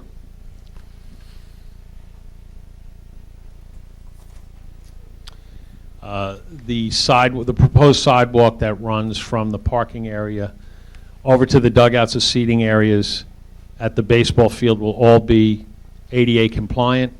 It'll have the, not exceed the minimum slope. It's actually very flat in that location, probably at a slope of about 1%, which is the slope of the field that going from the school towards Central Ave in the proposed condition. Additionally, we have added a sidewalk that'll run from the building entrance in this location of the building. It'll run down to the area where there's a double gate access to the field. Along that route, the slope will not exceed 5%, which is ADA compliant. We'll also have a bleacher pad area that'll be located along that path, and then additionally a sidewalk at the bottom of the retaining wall that'll give you access to both dugouts as well as the seating on the first base side of the softball field. So all of those pathways are ADA compliant and accessible. Okay. One other question before we move on to the variances. There was a comment in one of the reports about a recommendation that the sidewalk along Central Avenue be extended all the way to the southerly end of the MKA property. And we've done that, and that's reflected on the All right, plans. so the applicant has agreed to do that, right? Okay. Okay, I think we've covered all the site plan issues, I believe. I just want to clarify that last comment, because that was in my memo dated January 8th, 2020. Number 4, under the planning consideration, so the proposed sidewalk along Central Avenue should be extended southward to connect to the existing sidewalk at the corner of Bel Air Drive. That was the just suggestion, if that could be considered. There's a property, so there's a house between us and the sidewalk. Well, the sidewalk, the proposed sidewalk extension would be in the public right-of-way. It was just a consideration that the board may want to think about.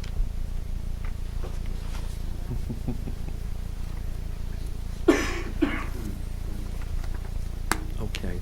All right. I'd like you now to discuss the variances that are required as part of this application. You can perhaps identify each of the variances and then provide your testimony regarding the statutory requirements for granting those variances. First of all, we have a D3 variance. This school is conditional use in the R1 zone. The applicant needs a variance from the requirement of providing a 50-foot setback to the play area. So that's basically the D variance. That's one of the conditions. And as proposed, we're going to be 9 feet, as is currently the distance to the retaining wall for the baseball field.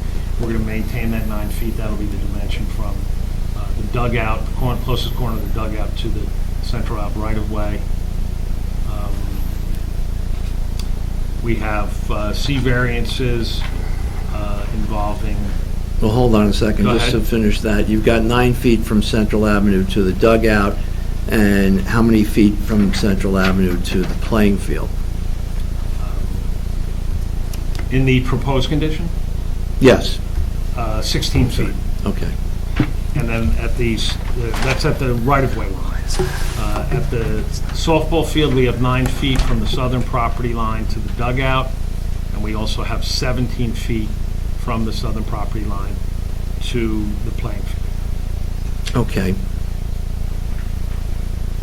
All right. Do you want to discuss the statutory criteria for that particular variance before we Sure. go on to the C variances? Sure.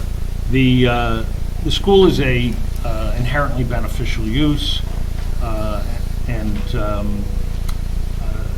structures located in the front yard is because of the unique shape of the lot, obviously, having 3 frontages. But the proposed structures we're talking about, the ordinance permits uses that are customarily incidental to the conditional use being a school. So what we're proposing, all the features, the uses within the play area are, permitted accessory uses.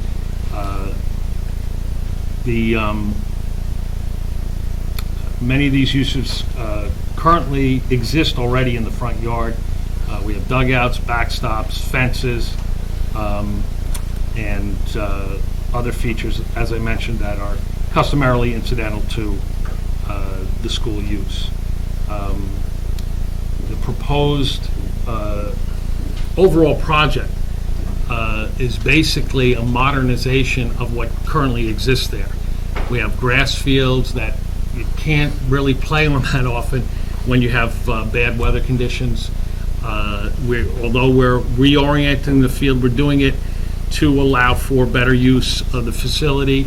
And again, I think that represents a modernization of an existing facility. The site is already particularly suited for the use because that's the use that's currently there. We're not proposing to change that. The intensity, as was testified to, will be basically used for what they're currently using. They're not rearranging their schedule to intensify the use. Now, it may seem, because now they have a better playing surface that they can use soon after or during inclement weather, it may have the appearance that it's an increase in intensity, but it's not. They're trying to use it in accordance with their current curriculum. As far as the impact to the adjoining properties, again, we feel in the applicant and the way it's configured, we're not tremendously increasing encroachments into areas that currently aren't used as play areas. Again, the setbacks are very similar, as discussed earlier. So the property will not cause any kind of serious detriment to the adjoining properties. In fact, with the modernization, instead of having, old partially rusted backstops and stuff, you'll be creating a visually more desirable area where you have nice, beautiful turf, year-round, green, plush turf. You'll have a reduced impact in terms of drainage to the adjoining properties. Instead of having 4 acres of land area that has very poor soils to percolate into, running off onto adjoining properties, all that water, up to the largest storm event, will be kept on site, kept dry, and reduce the runoff. The playing features, as I mentioned, would be modernized. The setbacks to the adjoining streets and the adjoining properties will essentially be the same. We're providing additional landscape. I think we're talking about taking down 3 trees, and then we're talking about adding a significant amount of landscaping to buffer the street, as well as the properties to the south. I think there was a comment regarding compliance with the native species, and the applicant's willing to work with the town's arborist or forester to provide, make modifications to what we've selected to enhance and help any type of operation there. The loudspeaker system or PA system that's associated with the sports activities that are there right now is not changing at all. They're going with the same thing. We're not doing anything to the scoreboard. So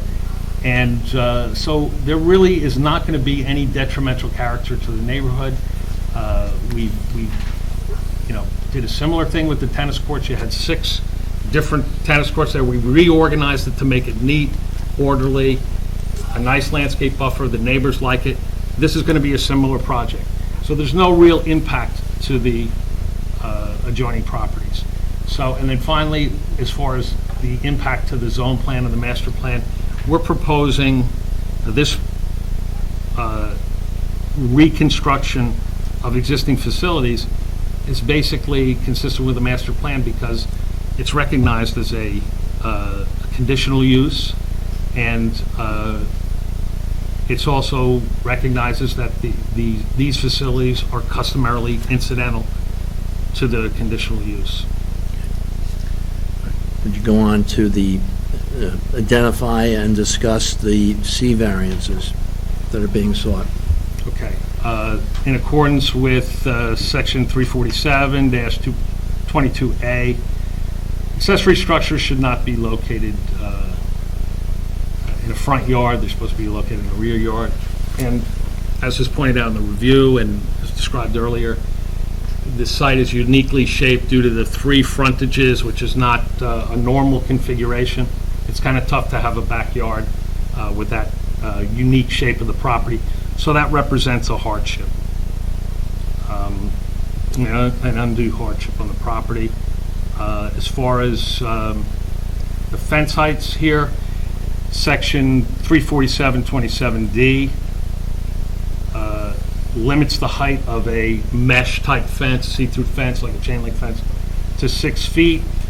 And we're proposing fences that exceed that purely on the basis of safety and for the benefit of the health, safety, and general welfare of the public. And many of those structures, with the exception, as we talked about, the screening, are similar to the existing heights for the backstop. Sideline fences are going to be 10 as opposed to 6 at one location and 8 at the other location. The benefits of providing these safety features outweigh the deviation from the standard in the ordinance. As far as the retaining wall is concerned and the separation of the fence that's identified under 347-27-1F, it's required to have a setback from the top of the fence. In this case, we're proposing a fence on the top of the wall to provide for safety. The building ordinance, the building code, and International Building Code requires that a fence be provided where wall height is 30 inches or higher. In this case, and it has to be on top of the wall. You can't have a separation that'll allow somebody to walk along the wall and have it be an attractive nuisance where somebody could fall off the wall. So again, the benefits of providing, eliminating the separation and providing the fence on top of the wall outweigh the detriments. Then we have just before you go on, can you just remind me or the board where that retaining wall with the fence on is on the plans?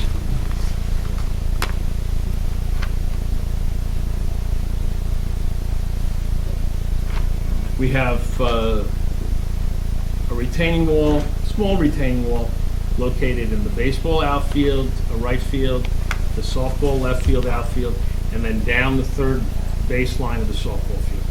Okay, and This wall associated with the outfield fencing for both fields has a maximum height of 2 feet. So we have a 4.5-foot wall on top of a 2-foot wall. A 4.5-foot fence, I'm sorry, on top of a 2-foot wall. If you were to abide by the ordinance to have a 1 foot for every vertical height, we'd have a 4-foot space between the wall and the fence that people could walk along, and it's a potential tripping hazard. So it's a safety issue. In the case of the left field sideline in the softball field, we're tapering up, and we certainly, with a 42-inch high wall, having a fence directly on top of it is obviously a safety consideration and benefit, because it eliminates that separation that the ordinance is requiring. okay.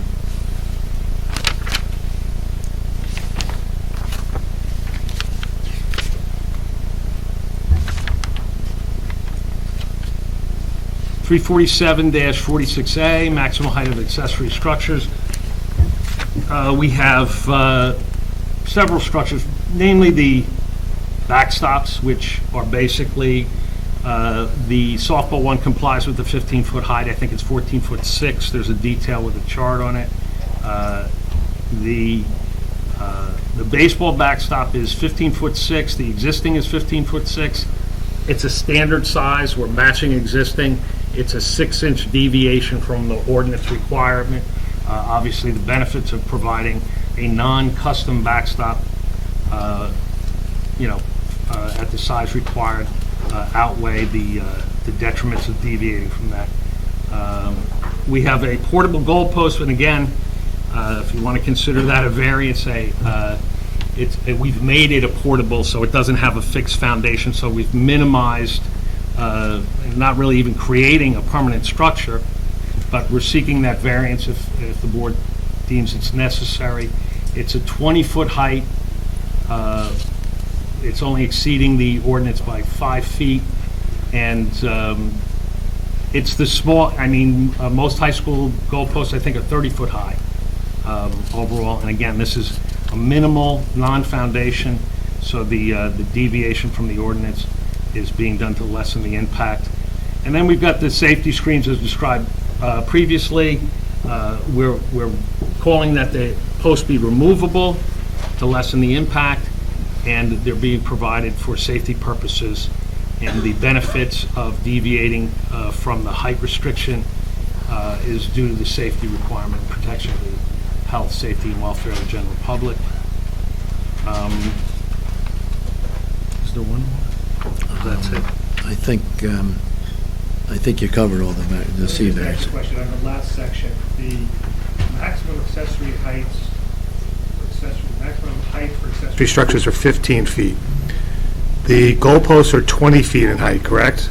The one goalpost, which has no foundation, it's on wheels, and it's a special piece of equipment that doubles as a soccer goal. Is how tall? 20 feet high. So there's just one goalpost. The other goalpost is conforming? The other goalpost is eliminated. Okay, and the backstop is 15.5 feet high, did I hear that correctly? 15 and a half feet high, yes, 15.6 inches. And that's a standard dimension if you get a 40-foot, and then if you get a 30-foot, it's 14, so minimal deviation.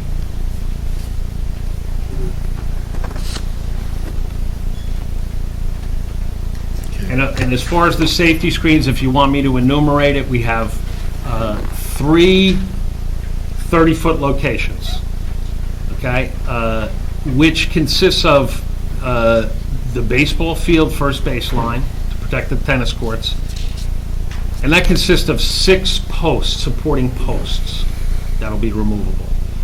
You have the outfield is a 20-foot screen consisting of 7 posts, all removable. That's in the outfield of the baseball. You have 5 posts with a 30-foot screen. That'll be in the softball left field, outfield.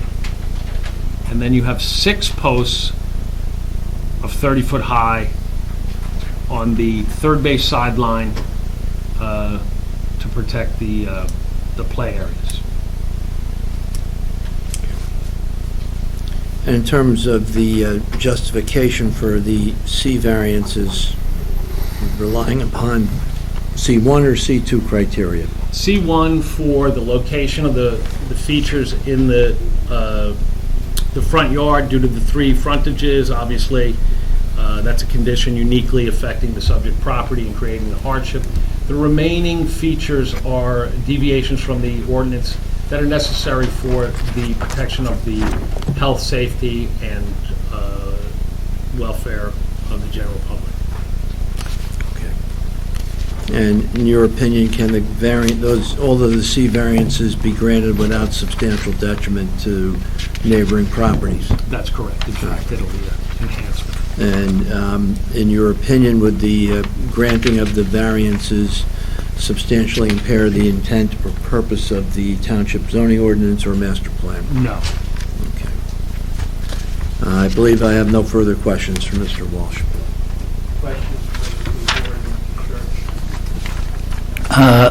What design is being used for the backstops? Is it a straight-up backstop? Arched. That is reflected. Arched how? Is it like a bubble, half a bubble? Do you have a set of drawings there? It's shown on the... I forget what sheet is it, C4? I think it's C4. Okay, let me look at it again then.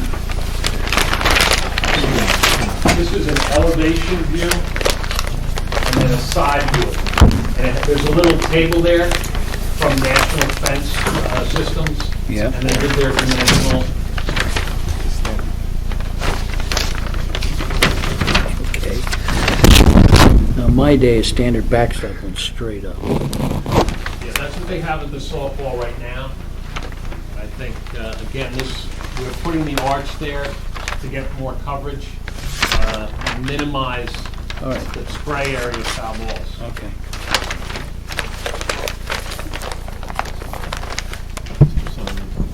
With the redesign of the relocation of the softball field, has there been any noise study, especially now that you basically have home plate in the dugouts with sound reflecting off the wall that could be affecting the properties in lots 7, 8, and 9? We did not do a sound study, no. In the situation that you do get complaints with the proposed layout, is there anything that you can do to mitigate any sound? Not that I can do. I think the proposed, as was testified to earlier, I think the level of activity in terms of number of events is not going to change here programmatically. It will change because you're going to see that you can get more events on the field, but that's basically it. My concern is that when the previous orientation, you had at least 2 open sides where the sound could kind of dissipate. Now you're kind of sticking the softball field in a corner where you might get a lot more echo or bounce back. That's my concern. And if that was to proceed, if there was anything you could do ahead of time in case you do receive complaints from those neighbors, like I said, in lots 7, 8, and 9 on that side. And you're talking about reflection that may occur against the existing building walls? Correct. So just a point of... That's maybe a question that the applicant can answer. It sounds to me like a scheduling more than anything. Is there anything that could be more buffering? I mean, you could put an acoustical surfacing on the building. That's, I'm not an acoustics engineer, but I think that would be feasible. How effective it would be, I couldn't answer that.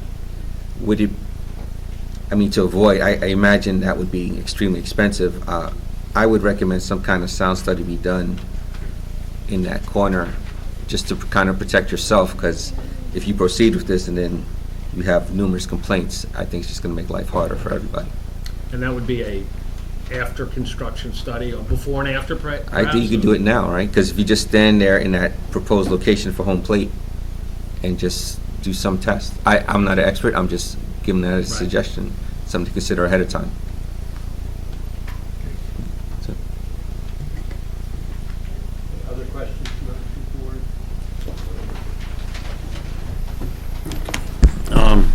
I'm not, okay, let's start with the fences on the retaining wall. I mean, the ordinance allows you up to 6 feet total between the wall and the fence. And I guess, is there a reason you need the 4.5-foot fence along the entire length of the retaining wall? No. And I'll just tell you how that came up. You know how it came up. 4.5 is the max, and so we put, but typically, 42 is the code. So that could, and that combined with, I mean, it doesn't violate anything in terms of an outfield fence, because functionally, an outfield fence is typically 4 foot high. No, but this is. I know what you're, yeah. I mean, where you have the major exceedance is the retaining wall that's separating the third base side of the softball field from the parking and the play areas, I'll call the developed portion of the site, the non-field portion of the site. And I'm wondering if we denied that variance, does that cause any safety legal problems? Yes. Which It would cause a problem. But I would suggest that if we could, if 6 is the overall limit, if we had 42 the height of the wall and 42 the minimum code height, construction code height for the fence, you'd be at 7 feet total, and the deviation would be at, you know, minimum 1 foot deviation, and that would occur for that one segment of wall. That then it continues to slope down. But we can make all of those walls, that fence height, 42. And I wouldn't want, I'd make it for uniformity. Try to. Okay, But and again, the.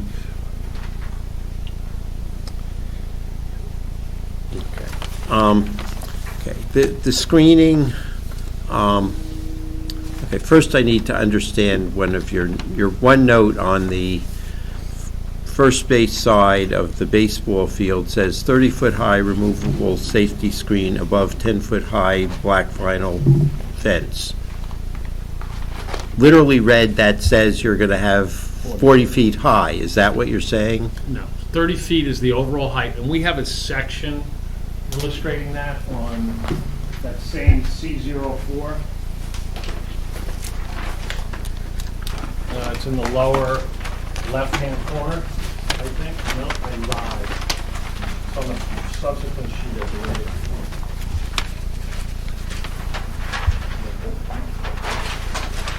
This is C04.1.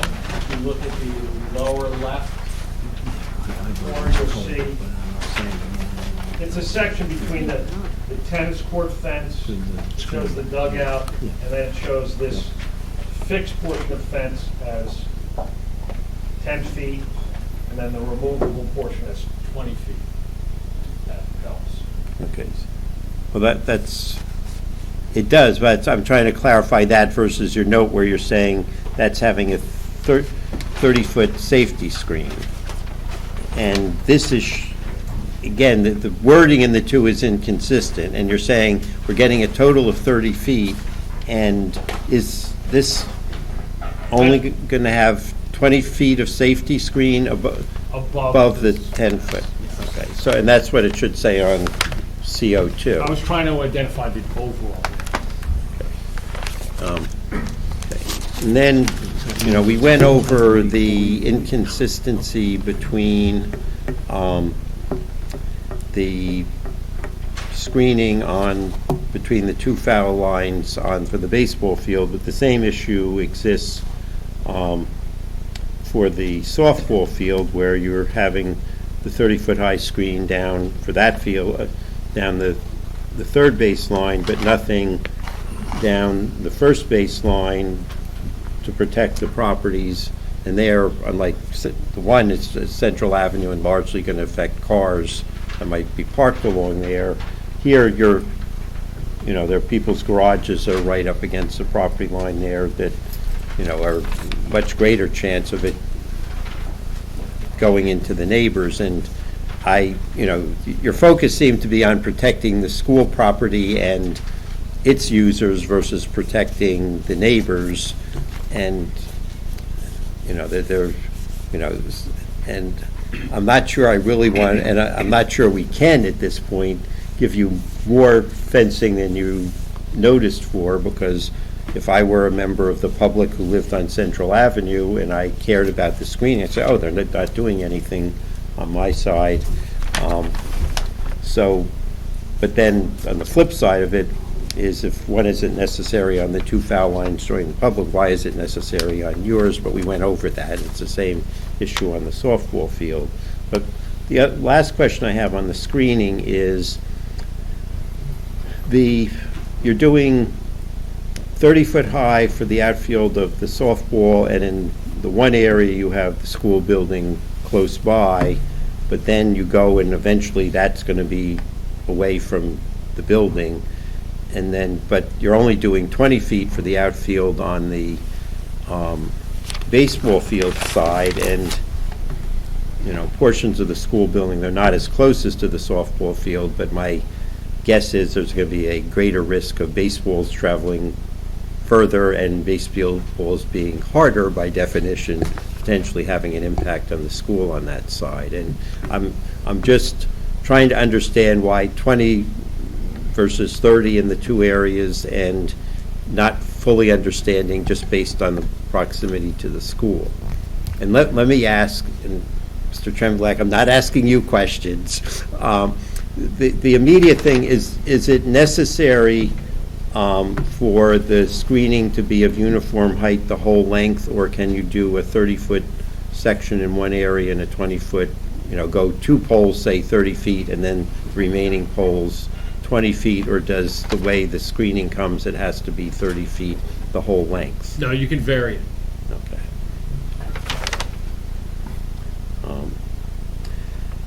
And then I think my last,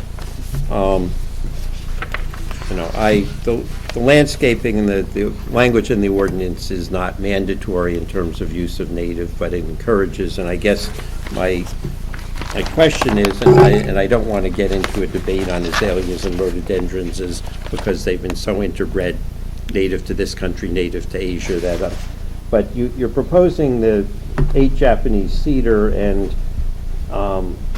there are a variety of native options that are equivalent to that. I'm not, was there a reason you chose the Japanese cedar? Consultation with the applicant. Okay, so, and you indicated you're willing to talk to the township arborist? Absolutely. Yes.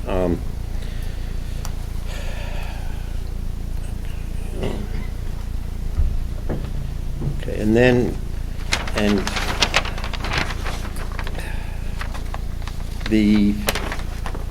I don't know that it matters, but I don't always believe what my phone tells me, but my phone is telling me that a standard width football field is 53 1/3 feet or 160 feet, so it appears you are constructing a standard size football field. Would you agree with that? Yes.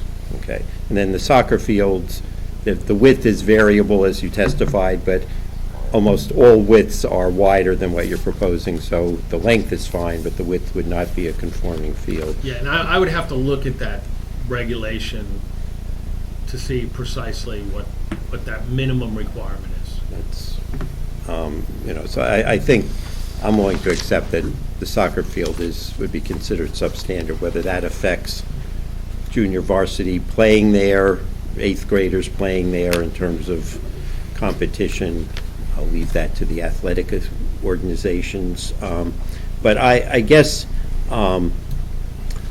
the concern, and I think we can address it by conditions, is I get nervous with a standard size football field that people will say, let's use it because of whatever conditions that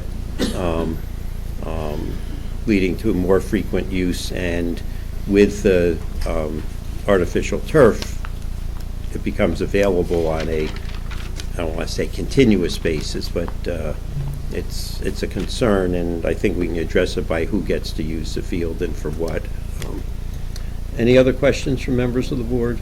I must say, I'm still not sure about which high school teams are using which fields and for precisely what purpose.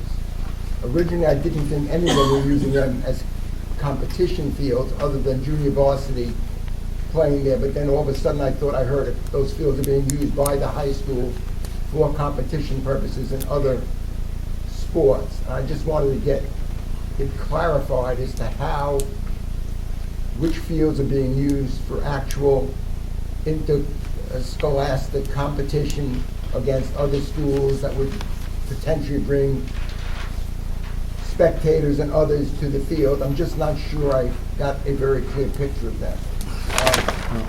The other thing I'm concerned about, Bill, which is the issue you raised, if we can't add safety fencing on what I would call two public sides, one public side being private homes to the south of the field, and the other being Central Avenue simply because it hasn't been noticed, I have a big problem if we can't do that as a condition. Because I'm not feeling comfortable protecting everybody who's at MKA, but not protecting anybody who's either on the street or in the houses next to MKA. So I don't know how we approve this, even with some conditions, if one of the conditions can't be the safety fencing on the first base side of the softball field and the third base side of the baseball field. So that's a real concern for me, because I had those safety concerns to begin with, and if you're saying, since it wasn't noticed on those two sides, that we can't either condition it or do it, I'm not sure how I get over the hurdle of approving this without being able to provide that safety feature for the public. So I'm not an attorney. I don't do that kind of thing for a living. I'm concerned that if I can't do it, then I have a problem. I think one option, I mean, they are here both for the variances and for site plan approval, and I think, I mean, the tricky part of this is we can't say we're going to approve those variances for that, because the public may say this is horrible and we'd rather have foul balls come into our yard or hit our car parked on the street than having a fence part of the year to look at. You know, I think there's a way we can say this so that they would notice for that and that not grant final site plan approval. You can shoot me at any point, Mike. And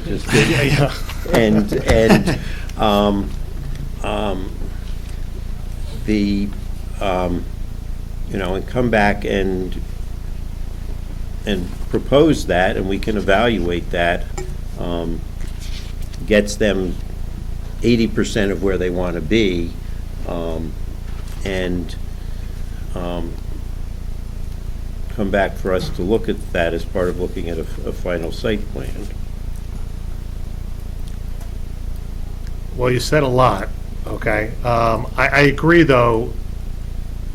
The MLUL requires that the notice of a variance put the area property owners on notice as to the nature of the matters to be considered. And I think there is a big difference between adjacent property owners looking at a plan, coming in, seeing it, and saying, oh, there's nothing there, as opposed to now a fence that's potentially twice as high as what's allowed by the ordinance. So I think there is a notice issue with respect to those fences, okay?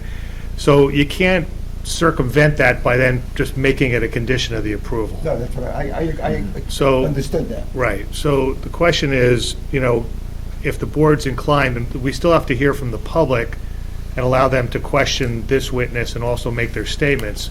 But, you know, you can grant some of the relief and defer site plan and ask them to notice on the other variances, but understand that if you grant the balance of these variances, and then you get to site plan approval, which you're withholding potentially, you may or may not approve those additional height fences. You'd have to listen to the testimony get public input and consider that. You can't go back then and take these variances back. So my recommendation is, let's finish with the public here, get questions, comments, and see where we are with the deliberation. And then just one last thing as a follow-up to Bill's questions on the retaining wall. As I understand it, the retaining wall in the outfield of the baseball diamond never gets above 2 foot high. So there is absolutely no reason for a 42-inch guardrail or a 4.5-foot fence at all, because you stated that you don't that is not a requirement. And those walls, there have been walls there before. So my question is, so we don't need them on that wall at all. On the other wall, nearer to the playground area, the way we've dealt with this in the past is you can plant along the edge of the retaining wall and still pull the fence inboard. So there isn't a welcoming nuisance to walk along, because there's no place to walk because it's planted. And then which in some cases might even meet the requirement, depending on how far it goes out horizontally for the protection of the edge. Or alternatively, put the planting in and then put the fence in to the west of it, and without violating the ordinance with regard to the height of fence on a retaining wall, because we see too many of those kinds of situations with fences on retaining walls to make an exception here when it isn't absolutely necessary. When we see them on even residential properties, to start making exceptions to the rule here when you have lots of room to work with, so to speak, I think would be a problem. So I think that's a real concern as well, which I would not be in favor of the fencing on top of the retaining wall. So, Yeah, because there are other ways of dealing with it, is what I'm suggesting. I just want to mention that I understand what you're saying, and you're right from a code standpoint, but that in the outfields where you have a maximum height of 2 feet, that that fence also functions as the permanent outfield fence. And to have it to have a 2 foot high wall and then 4 feet back Isn't from that it. where you have isn't there a 20-foot fence there in the outfield of the baseball field? Don't you have the 20-foot safety? Yeah, it's a screen. You have the safety screen. So this is not about the ball going there or anything else. The fence is related to keeping someone from tumbling over the wall. But under the code, you're not required to have anything if the wall is under what you said, 30 inches. So I'm not understanding. The screen is going to be there. The safety screen is going to be there anyway. You're putting it in. So I don't understand the need for the fence on top of the wall. Well, and if you want the fence, you can have a 4-foot-high fence instead of 4'6" and conform to, so, I'm... But then would we put the screen back 20 feet from the fence, 1 foot behind the well, screen? why, if you do a 4-foot versus a 4'6" high fence, why is that affecting where you're putting the screen at all?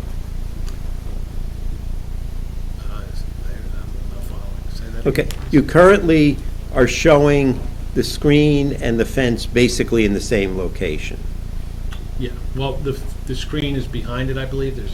Right, but Okay. they're next to each other, is that correct? Mhm. I don't care which is, Yeah. so I'm not, why is that changed if we shrunk the size of the, we would deny the variance, you would be entitled to put a 4-foot-high fence on top of a 2-foot-high retaining wall. Okay. Why is that changing what you're doing with the screen?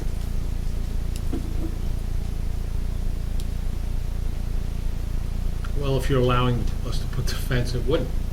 If you're allowing us to put the fence on top of the wall, it wouldn't. Well, all we can do is not approve the variance. If you're doing a structure that's conforming, you get to do that. Okay. So then it's limited, that variance is limited to where we have the 42-inch high wall? Is what you're saying? Okay. At this point, you're requesting a variance in both locations. Mr. Fleischer is raising a concern with why do you need to do that, and as he said, there have been a variety of other applicants who've come before us who we have pretty much uniformly said, no, go conform to the ordinance. And there are a variety of ways you can conform to the ordinance, and it's, what we've been trying to explore is what is driving this, and and clearly in the one location, the outfield of the baseball field, there is no need for the variance. Okay, but you've answered our question. Okay, other questions from members of the board? Are there members of the audience who have questions for this witness? Okay. Comments also? I want to wait until Mr. Trembulac is my undivided. Good evening, Frank Rabacki, 398 Upper Mountain Avenue. Just a quick question. You had mentioned the shade study, sun study for the batters and what they could see, and it was not optimal. My only question is, what would be the conditions for pedestrians or drivers on Central Avenue with your proposal? I'm not sure I understand the question. In other words, if there are foul balls, I'm sorry, I left out the most important part. If there are foul balls going over the fence, can people reasonably see them? I'm not sure. I mean, I know what you're. I don't know the site. I'm just somebody raising the question. Yes. Yes, if they're looking that way, but if they're turned the other way, No, they but don't see it. But if the batter is looking towards the pitcher and has trouble picking up the ball, if a pedestrian is looking towards the sun and has trouble picking up a foul ball coming to them or anything on their side, that's my only question. Yeah, I mean, that's a maybe. good- That's it. Okay, any other members of the audience with questions for this witness? Mr. Trembulac, do you have any further witnesses? I do not. Okay, are there any members of the public who have any testimony, statements you want to give concerning the application?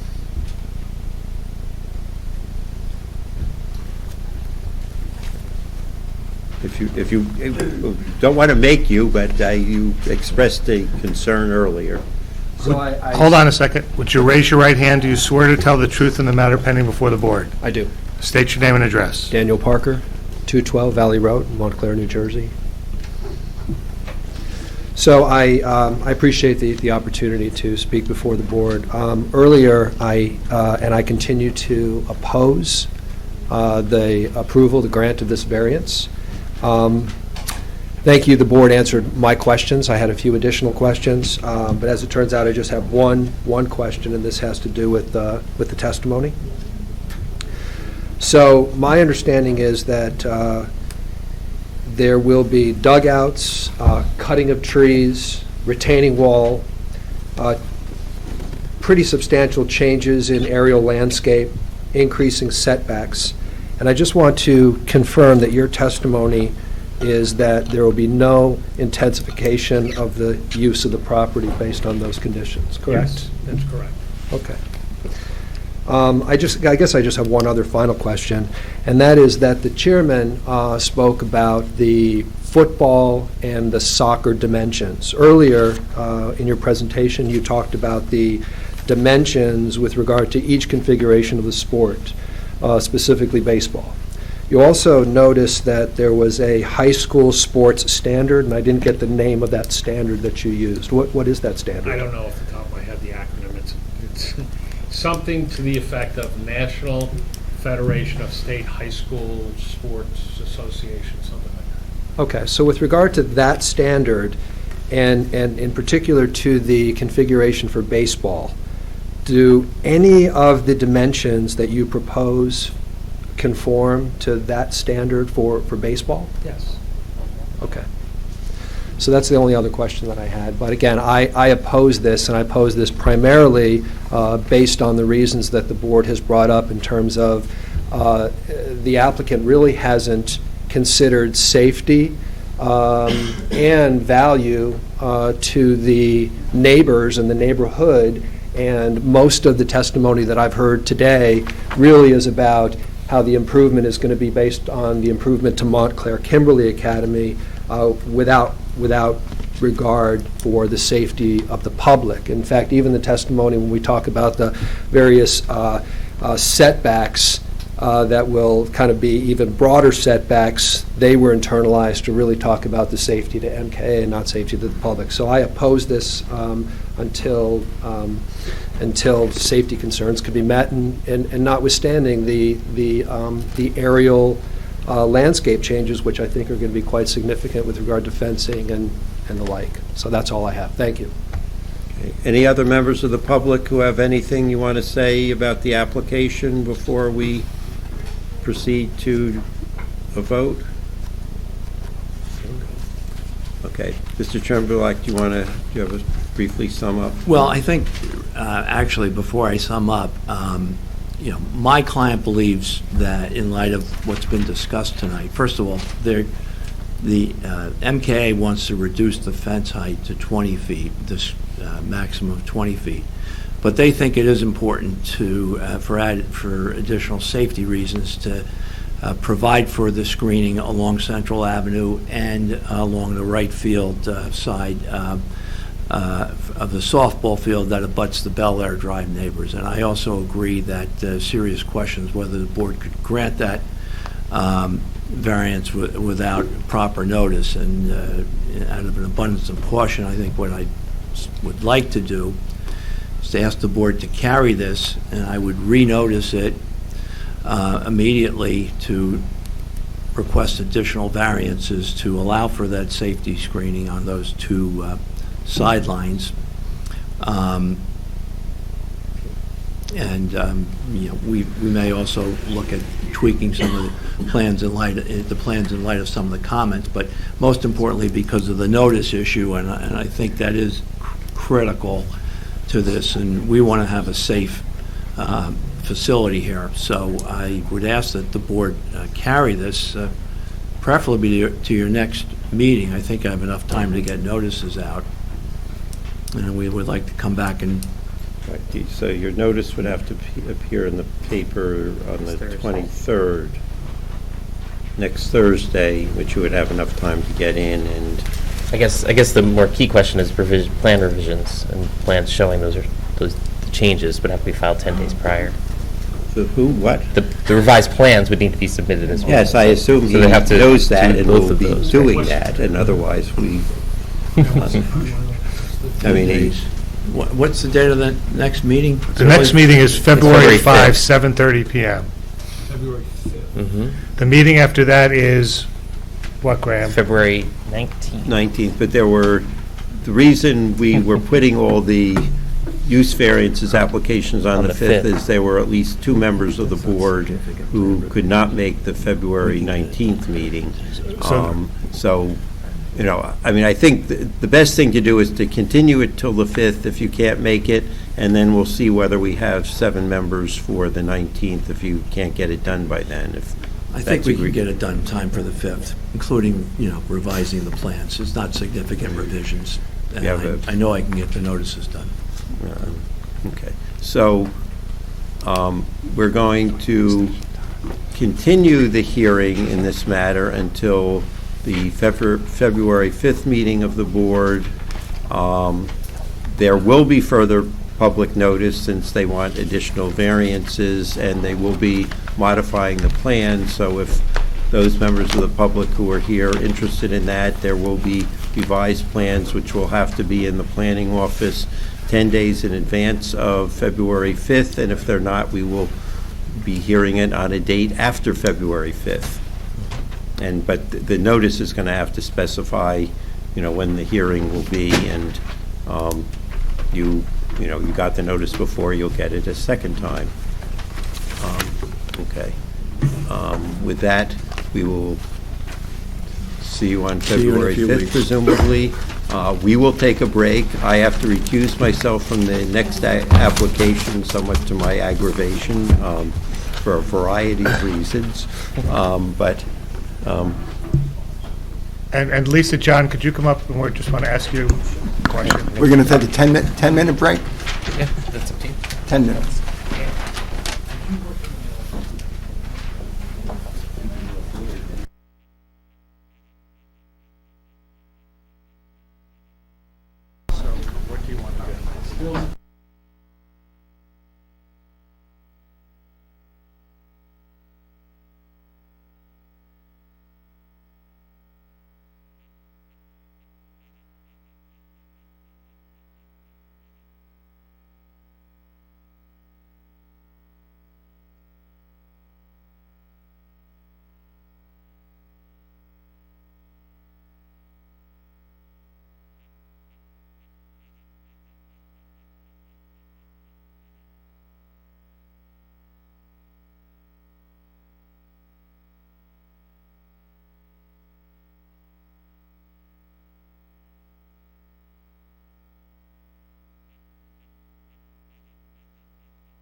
The next application is for property located at 268 Bellevue Avenue and designated as Block 1711, Lot 38, on the tax maps of the township.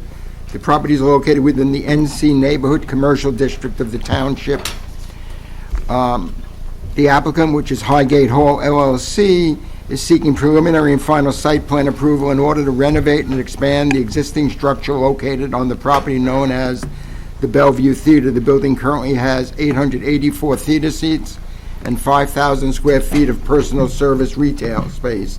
The applicant proposes to renovate the building for use as a dine-in movie theater with 489 theater seats, along with a new restaurant and bar lounge.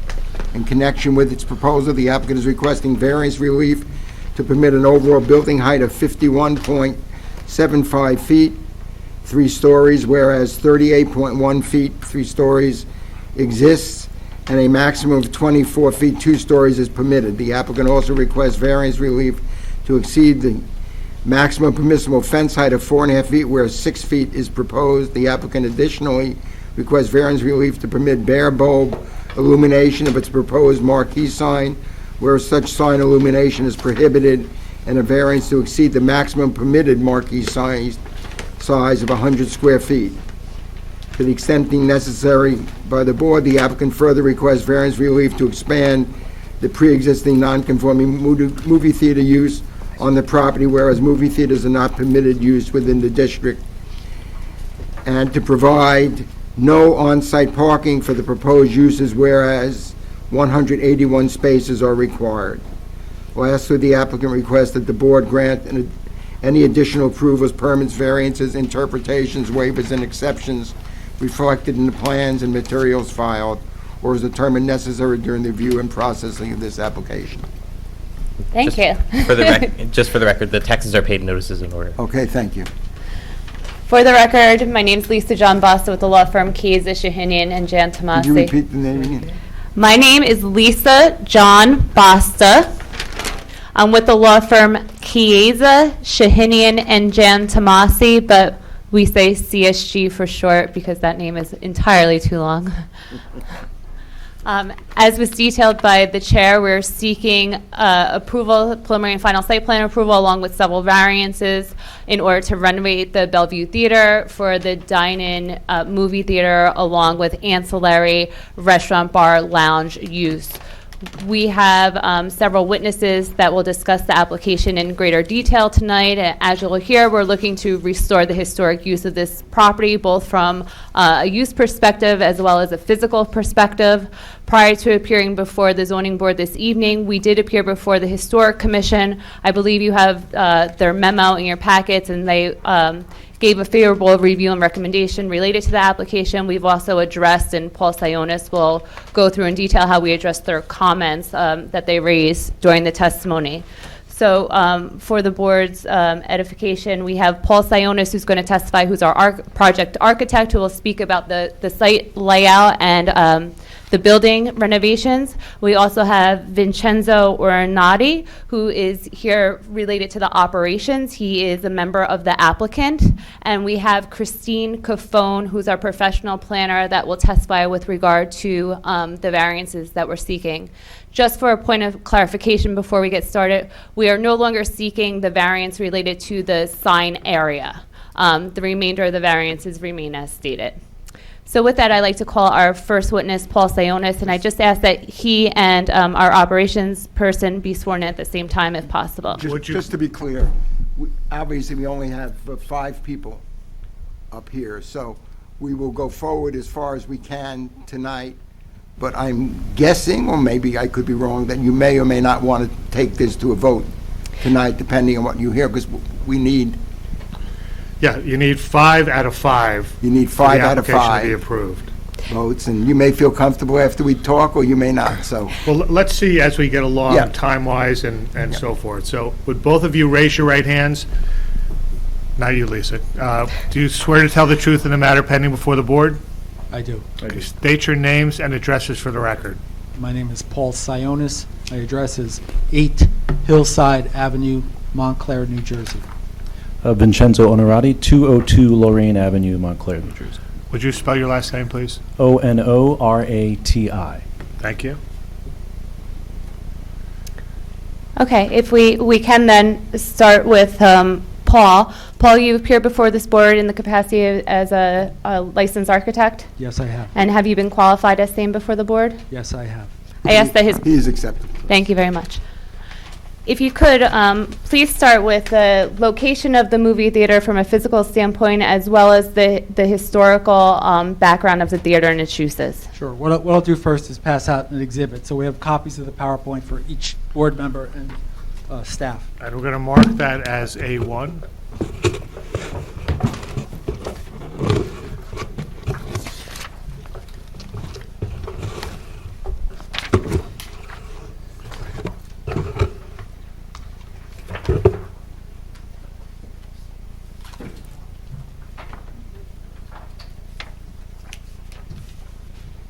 And are you expecting to have a planner as well, or will Mr. Sionis be responsible? No, we have a separate planner, It's Christine Caffone. Okay.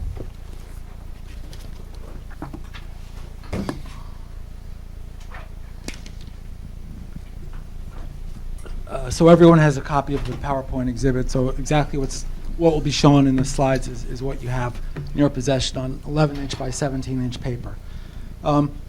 Slide number 1, basically 268 Bellevue Avenue in Upper Montclair. Most of you or all of you are familiar with this property. It's block 1711, lot 38.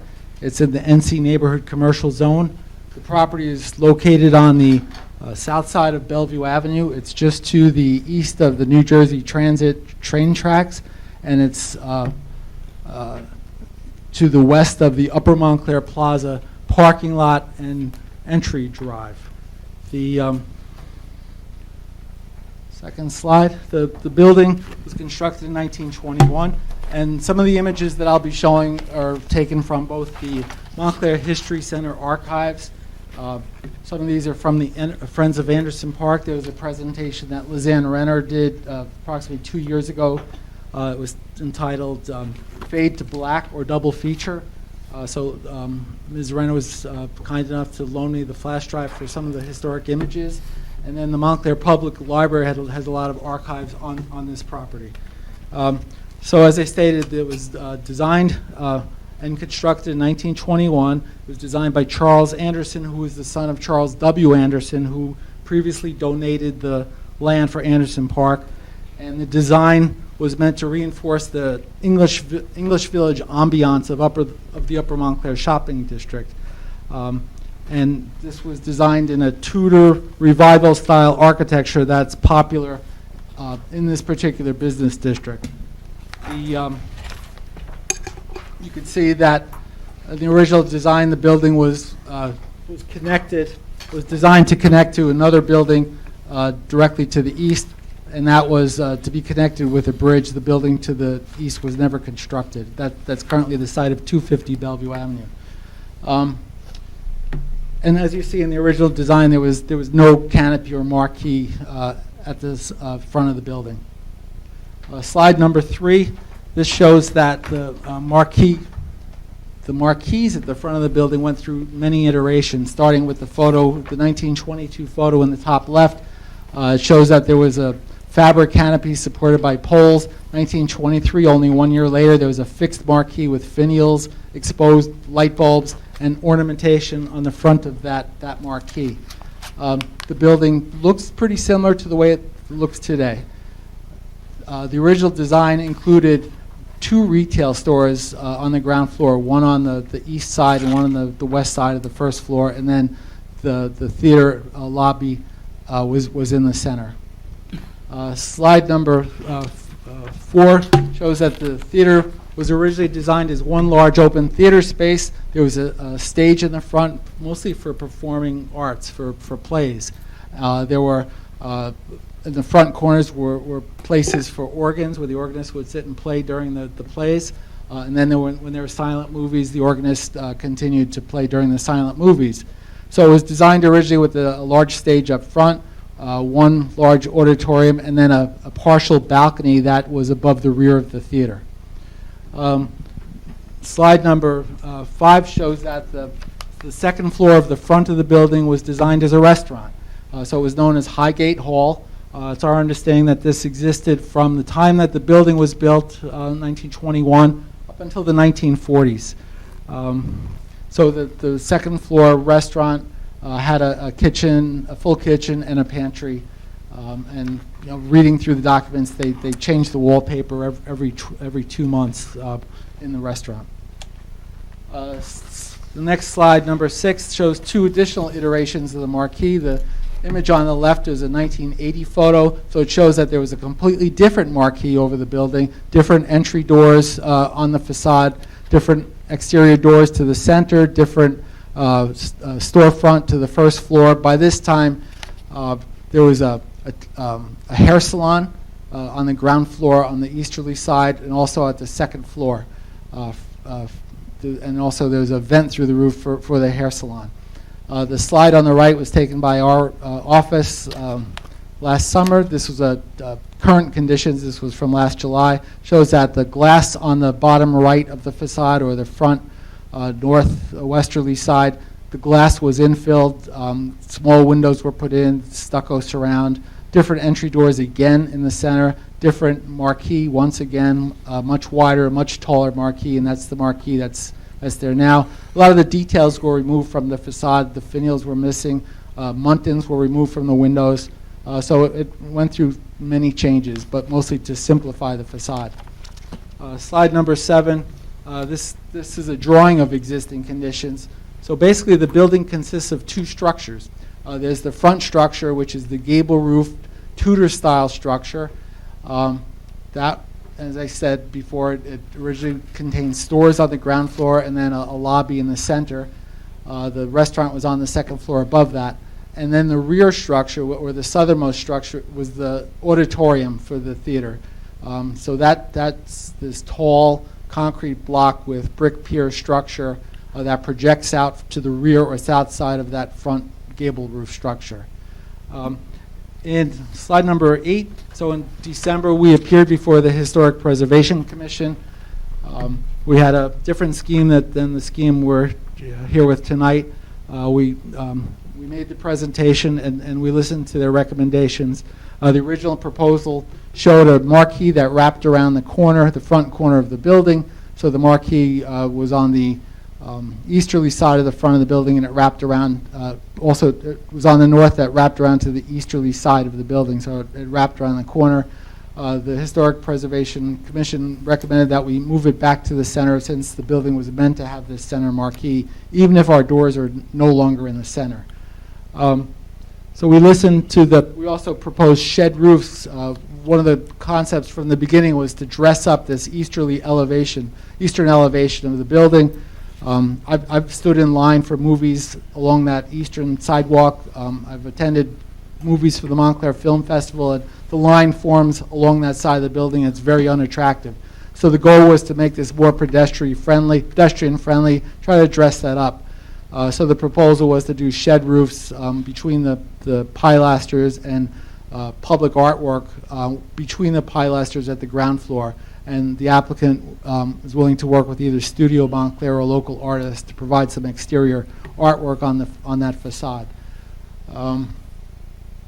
The next slide, number 9, refers to the zoning. So as I stated, this is in the NC neighborhood commercial zone. Movie theaters are specifically not permitted in this zone, even though this has been here since 1921.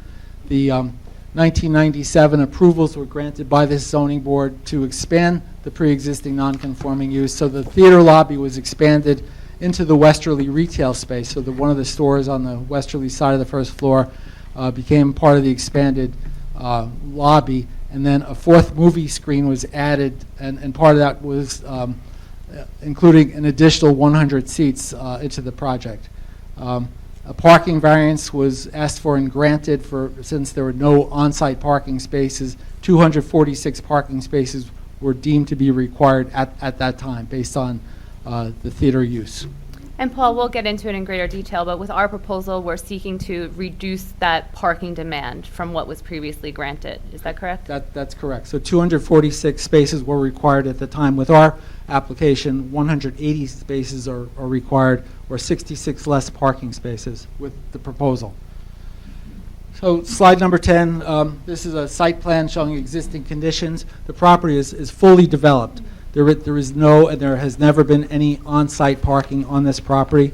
It's a downtown theater that's existed here, as I said, since 1921. There is a public sidewalk along Bellevue Avenue to the north, and there's also a public sidewalk along the easterly side of the building. There's a private parking lot that adjoins this property. That parking lot belongs to the adjacent property, which is the Weikert Real Estate property.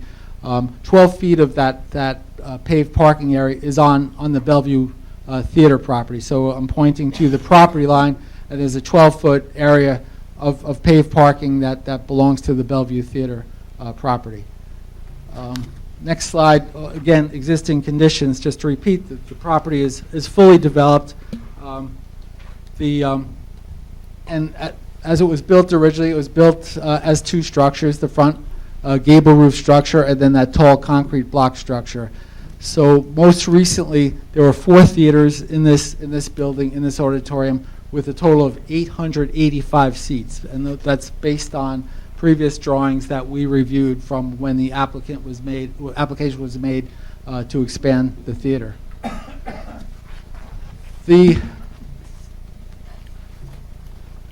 We're here to basically redesign the interior of the space. So this is the first floor plan, slide number 12. So we're redesigning the auditorium. So the auditorium is the southernmost portion of the building. And the goal of this is to create a modern theater experience. The building was built and designed in 1921, went through certain modifications. It became 4 theaters over the years. But we're going to redesign this, as I said, to give more of a current and future theater experience, so that the seats within the theater will be similar to first-class airline seats. So there'll be much larger seats than there were ever in these auditoriums. They'll have food trays, and there'll be dining and beverage service provided into each of these theaters. So the auditorium will be redesigned to create a total of 6 theaters of varying sizes. However, as I said, the number of seats will decrease from 885 to 489, and that's because these are much larger seats. We have to comply with ADA requirements, and we're providing ADA spaces within the theaters. We're also providing 21 inches of vertical height between each row of seats for maximum viewing.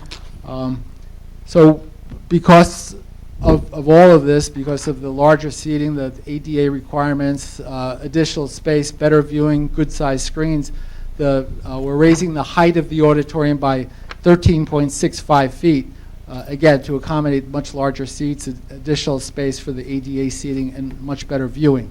So theaters 1, 2, and 3, as shown on this first floor plan, are all accessed from the first floor. So I have triangles pointing to the entries, the main entries to each of those theaters. And then the theater lobby will be at the easterly side of the front of the building, and then there'll be a new lounge at the west side of that front of the building. Slide number 13 shows the second floor plan. And the second floor, the bottom of this drawing is the upper part of theater number 1. So this theater extends from the first floor up into the second floor. So this theater number 1 has 85 seats. All of the theaters have different sizes and different number of seats. For example, theater 1 has 85 seats, theater 2 is 42 seats, theater 3 is 122 seats, and then theaters 4 has 73 seats, 5 has 61 seats, and 6 has 106 seats. So part of the second floor will also have a lounge at the front of the building, at the front of the second floor, and this is where the Highgate Hall restaurant was previously up until the 1940s. Third floor plan. The third floor plan basically has the access to theaters number 4, 5, and 6 will all be accessed from the third floor. For the first time, this building will have an elevator which will access all the way from the basement level where the kitchen will be up to this third floor space. So the building never had an elevator. Also, there'll be 5 dumbwaiters installed in this building for the food and beverage service. And also, most importantly, there'll be plentiful bathrooms throughout the building for the first time. There was always a dearth of bathrooms in this building. We're providing actually more than are required and spacious bathrooms.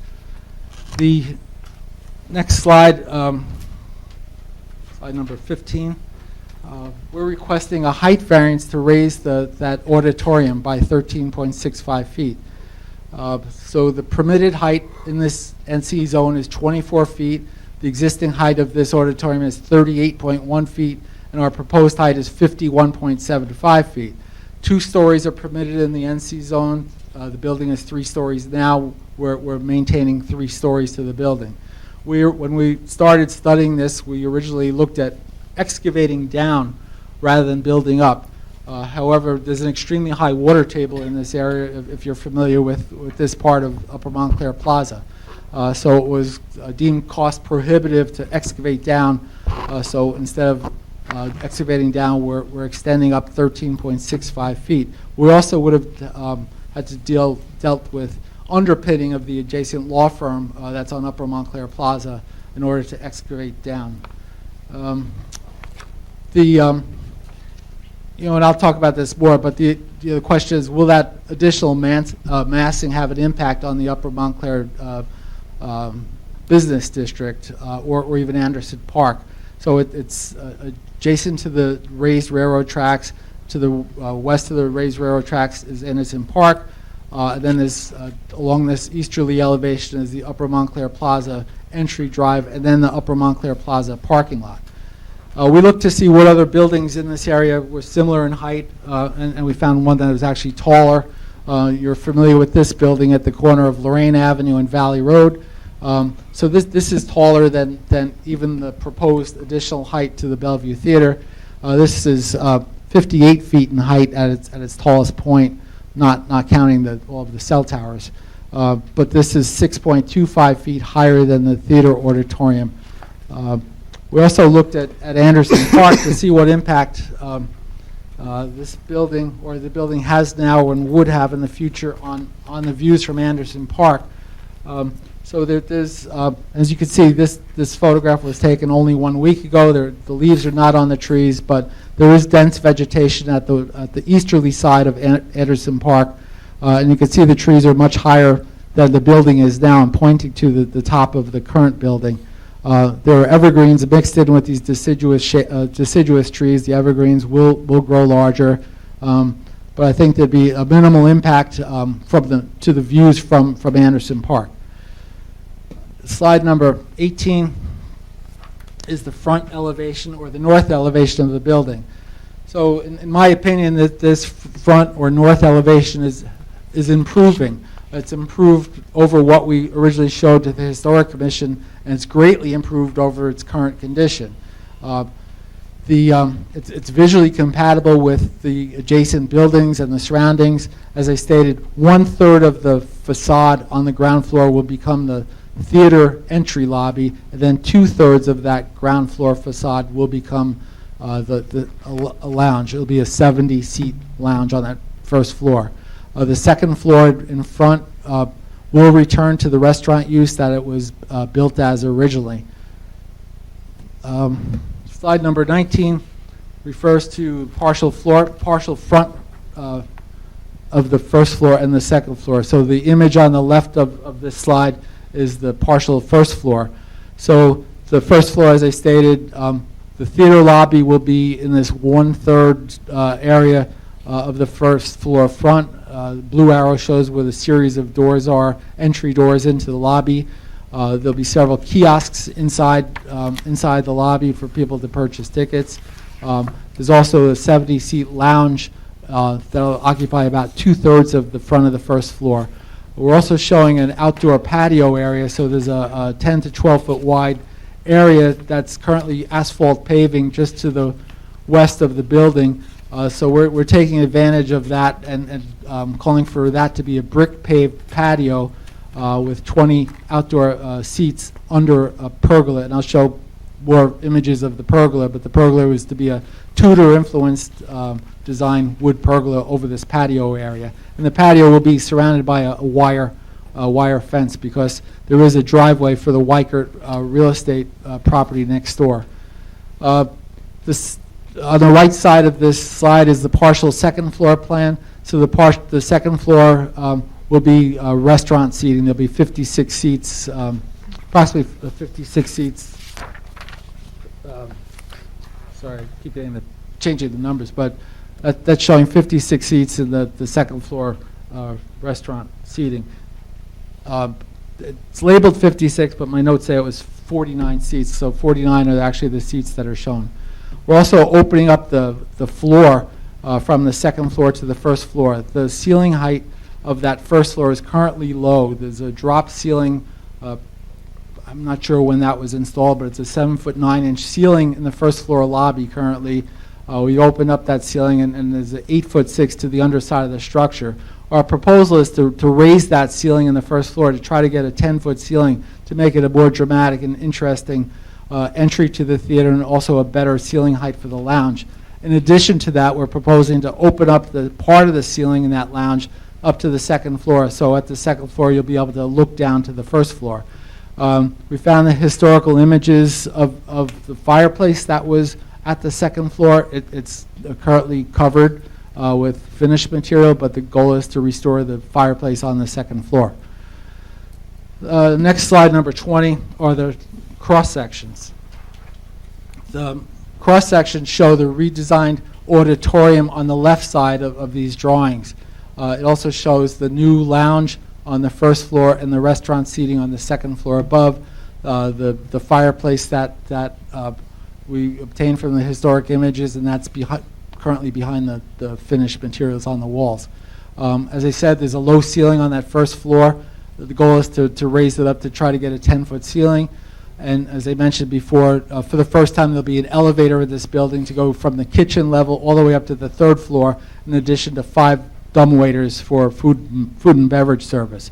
So we might hear more from Vincent, but there will be food and beverage served throughout the theaters, and it's been designed to make it easy for the food and beverage service back and forth from the kitchen and the lounge and the second floor restaurant to the theater seats.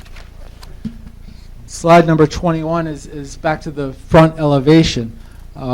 So as I showed in those photographs, the entry doors at the front center have been changed several times over the years, going through several different iterations. So the current lobby entry doors will be replaced with storefront glazing and muntin patterns, both in the center and on the left side and right side, that are reminiscent and very similar to the original storefront glazing and muntin patterns that were there in 1921.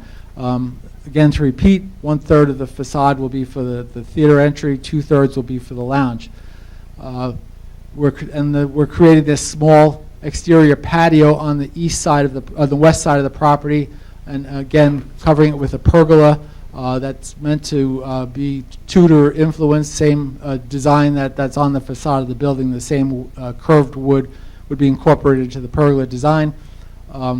We're surrounding the patio with wire fencing. It would be 4.5 feet high at the front to separate the patio area from the public sidewalk, and then a 6-foot high wire fence along the westerly property line, and that requires a variance because only 4.5 feet of height is allowed for that fence at the front. So as I stated, currently that's asphalt paving. We're proposing to replace the asphalt with brick paving. The marquee, we've designed a center marquee that's reminiscent of one of the original marquees. The partners were excited to try to duplicate or replicate that with metal outlined lettering that states Bellvue, exposed LED bulbs that would give the feeling of opening night every night to this theater. And then we looked at different canopies and awnings because we need to protect the patrons entering and leaving these spaces. So we're using glass canopies above the doors to the lounge on the west side and glass canopies on the above the theater doors.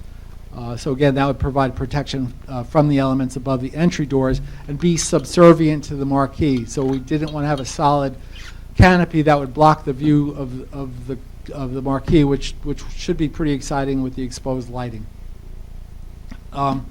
Slide number 22. I think one of the eyesores of this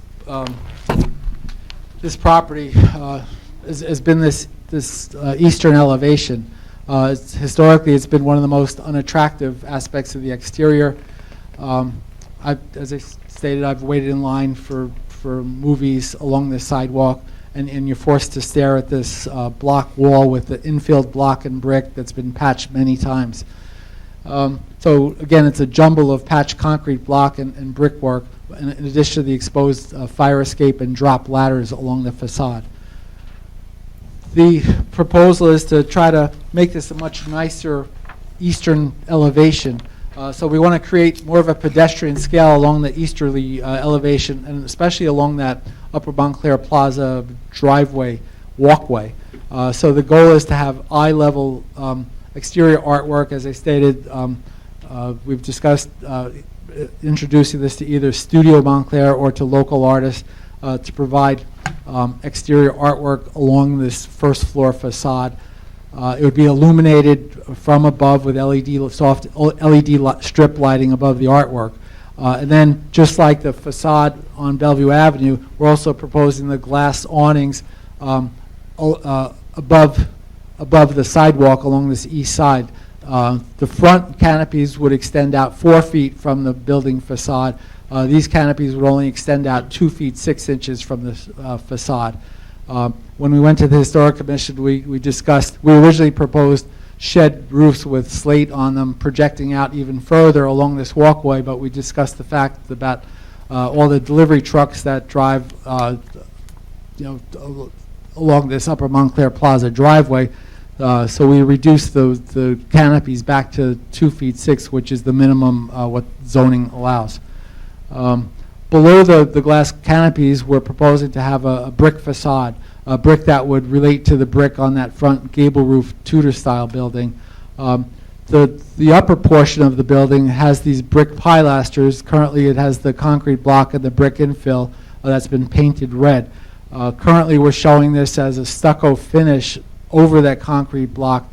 At the Historic Commission, they asked us to come back with some other ideas for how to do something to dress up this tall wall on this side and also on the west side of the building.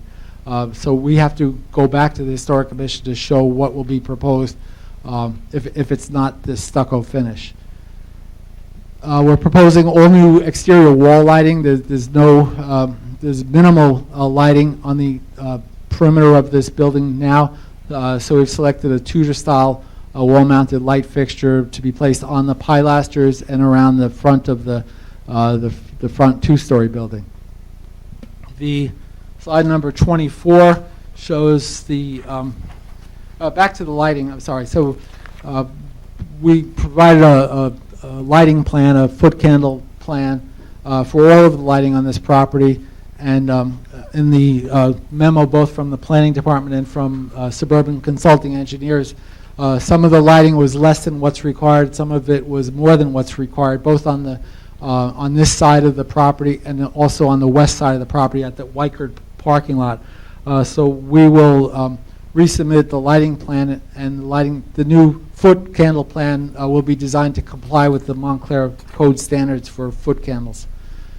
The slide number 24 are both the south or the rear elevation, and then this is the west elevation. So the west elevation is as viewed from the Weichert parking lot. As you can see from here, there's the pergola, the wood frame pergola along the westerly side of the front building with the patio for some 20 outdoor dining seats. And then currently we tried to solve the trash and recycling issue. Currently there's no trash and recycling accommodations on the property. So the fact that these theaters are at different heights, the theater at this westerly side of the building, it's a minimum of 9 feet 6 inches from the underside of that theater floor down to the first floor below. So we're actually going to create a trash and recycling room approximately 12 foot by 12 foot with a 9 foot 6 inch ceiling height with double doors. And then the trash and recycling collectors will gain access through the Weichert parking lot to collect trash and recycling. And at the same time, deliveries to the building can be made through that Weichert parking lot in cooperation with Weichert. Okay. The next is the roof plan. Currently, the HVAC units are spread all over the roof, the existing HVAC units, and also they're placed on the ground in the Weichert parking lot. So the HVAC units for this current building are spread on the roof, and also they're placed in the Weichert parking lot adjacent to the westerly side of this building. So the proposal is to place all of the mechanical equipment on the rooftop and surrounded by 6 feet high perforated metal mechanical equipment screens. We're showing 9 HVAC units just as a placeholder because the HVAC system has not been designed yet. However, whatever number of units will be required, they will be placed in this general area and surrounded with a 6 foot high perforated metal equipment screen.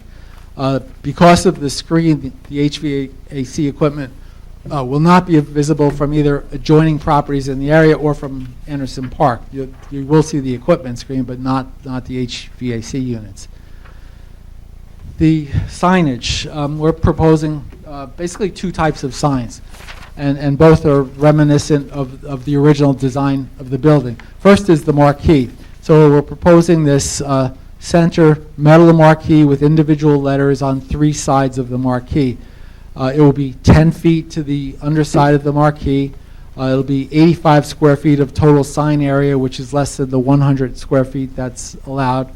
And it'll be exposed LED bulb illumination that's reminiscent of one of the early marquees.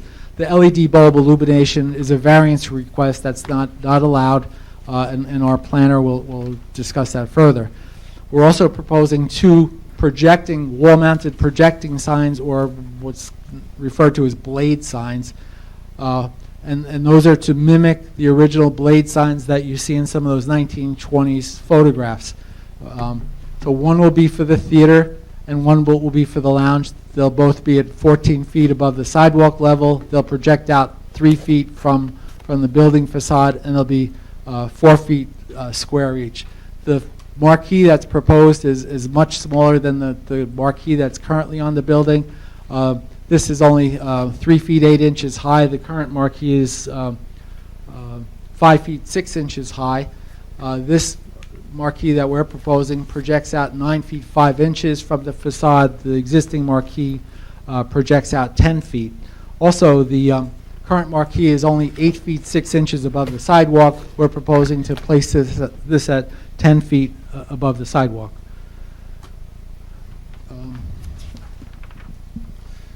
And then the last part of the presentation, we have two renderings, which are evening views or dusk views of the property, with the lighting in this room, and definitely with the copies that you have, the images are dark.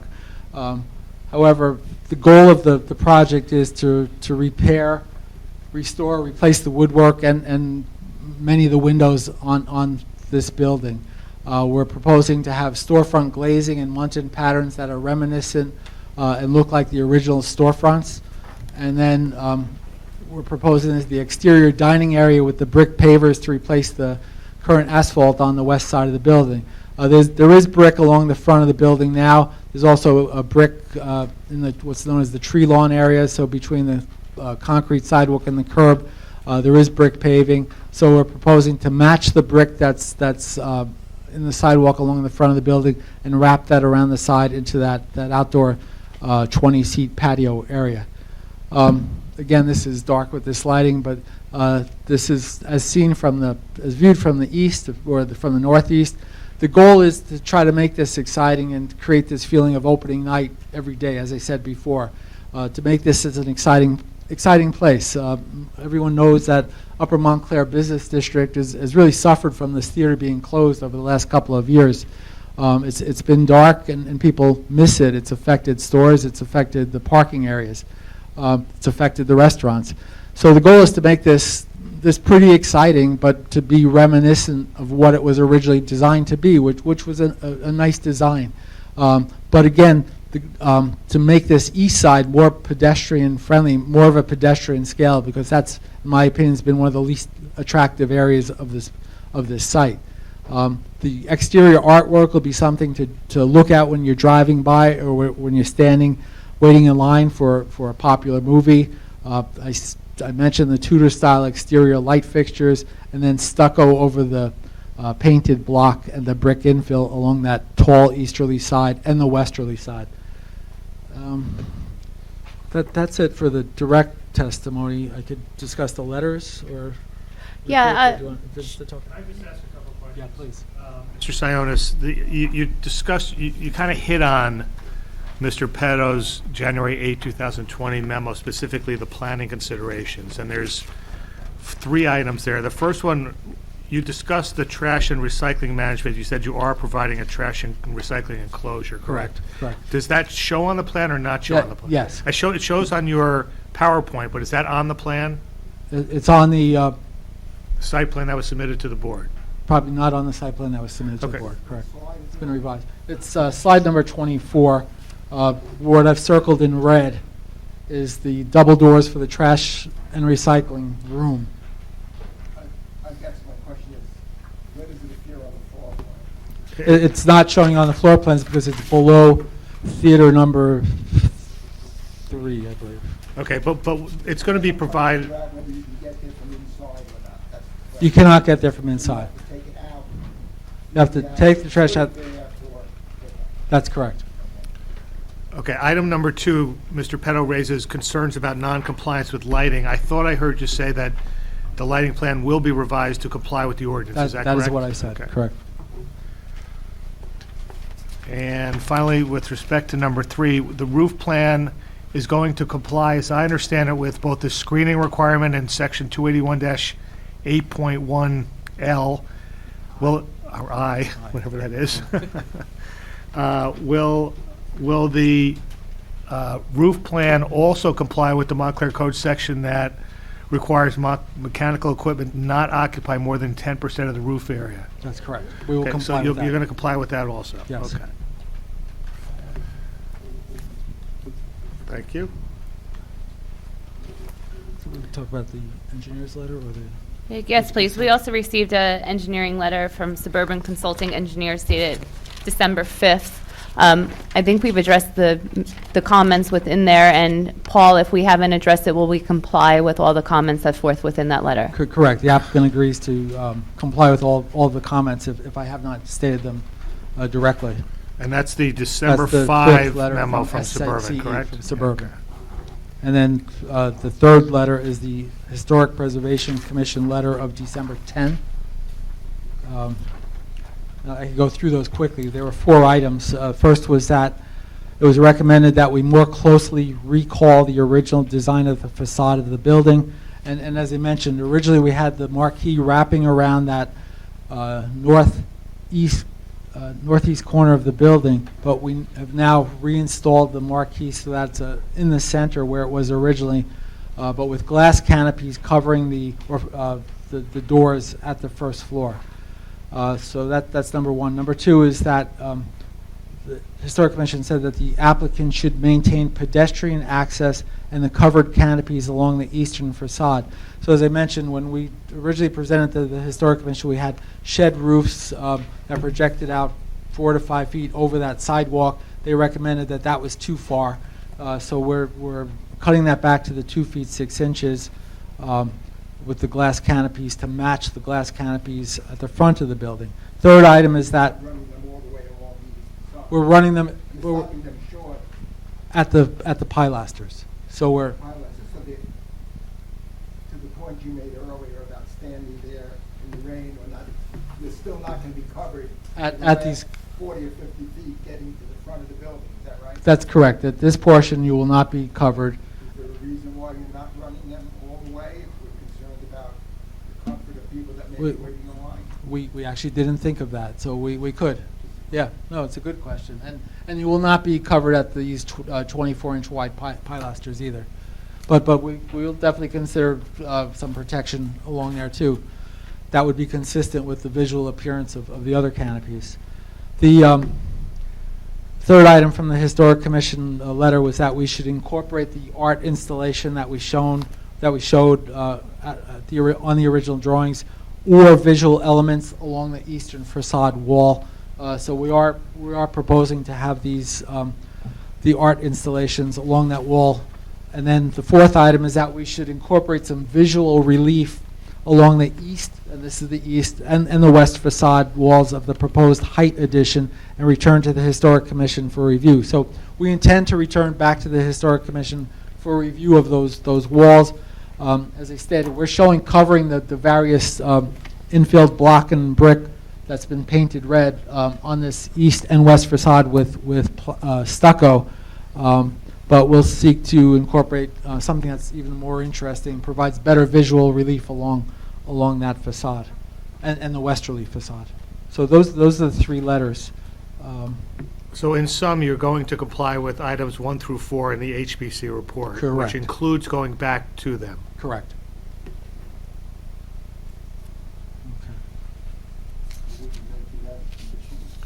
Yes, that would be, in the event of an approval, they would be conditions.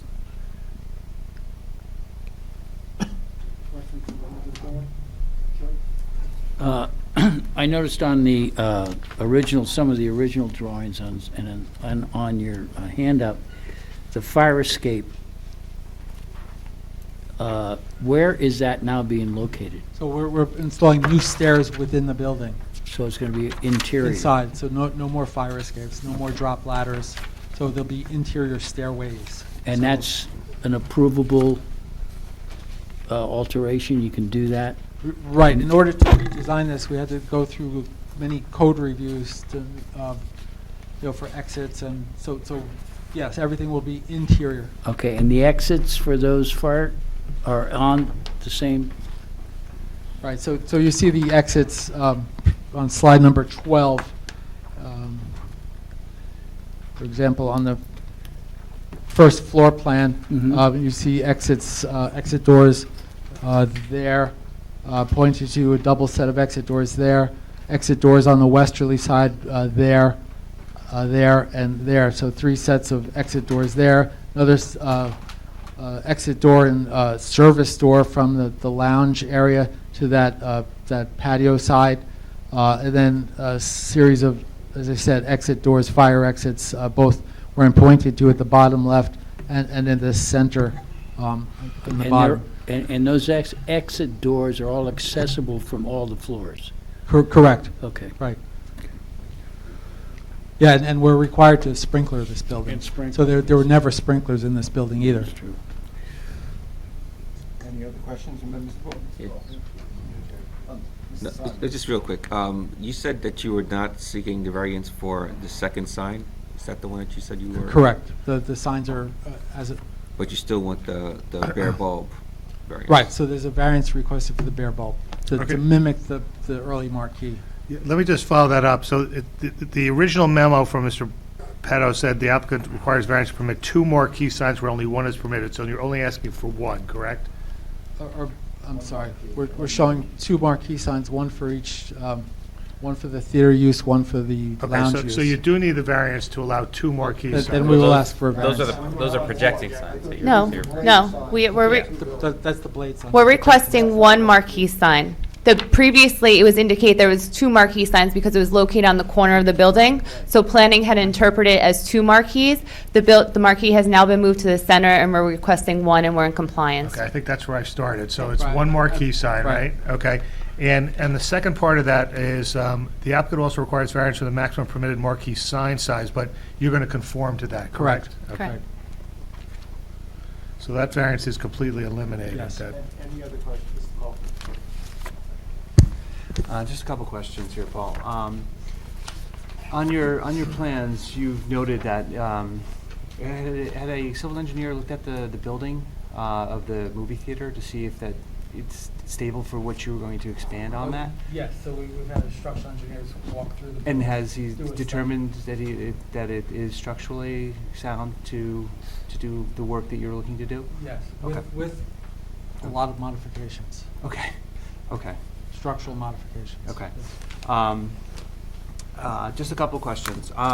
When I come into the movie theater, I come into the lobby itself there. I mean, people might not be able to see. Do you feel that the 6'9" space between, I guess, where they collect the tickets and getting into the movie theater is enough space there to get into the theater? Like, Yeah. I mean, maybe I'm a little bit biased, but I usually go to movie theaters, and I'm just like marched in, like I'm jumped into a river in some sense. So when I come into this, I feel like the space between that is kind of tight. Then I kind of come up to a bunch of like sliding doors, which are probably going to be opening all the time when people walk by and forth. So it seems a little bit chaotic for me in this. I mean, I know that we want the space for the lounge to be where it's supposed to be, but I feel like the lobby is being somewhat slighted in that. Okay. Your thoughts? No, as I said, we've designed it, to give that 1/3 space for the lobby, 2/3 for the lounge.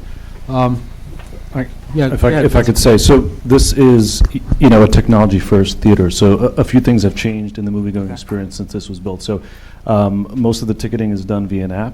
Okay. So it's 100% reserved seating. So in most cases, you won't have people lined up in the rain, right? So they know the start time, they can come closer to that start time, and everything's purchased through an app. So there's not that bottleneck of people waiting at a kiosk or waiting to buy a ticket at a traditional box office. So they've already done that.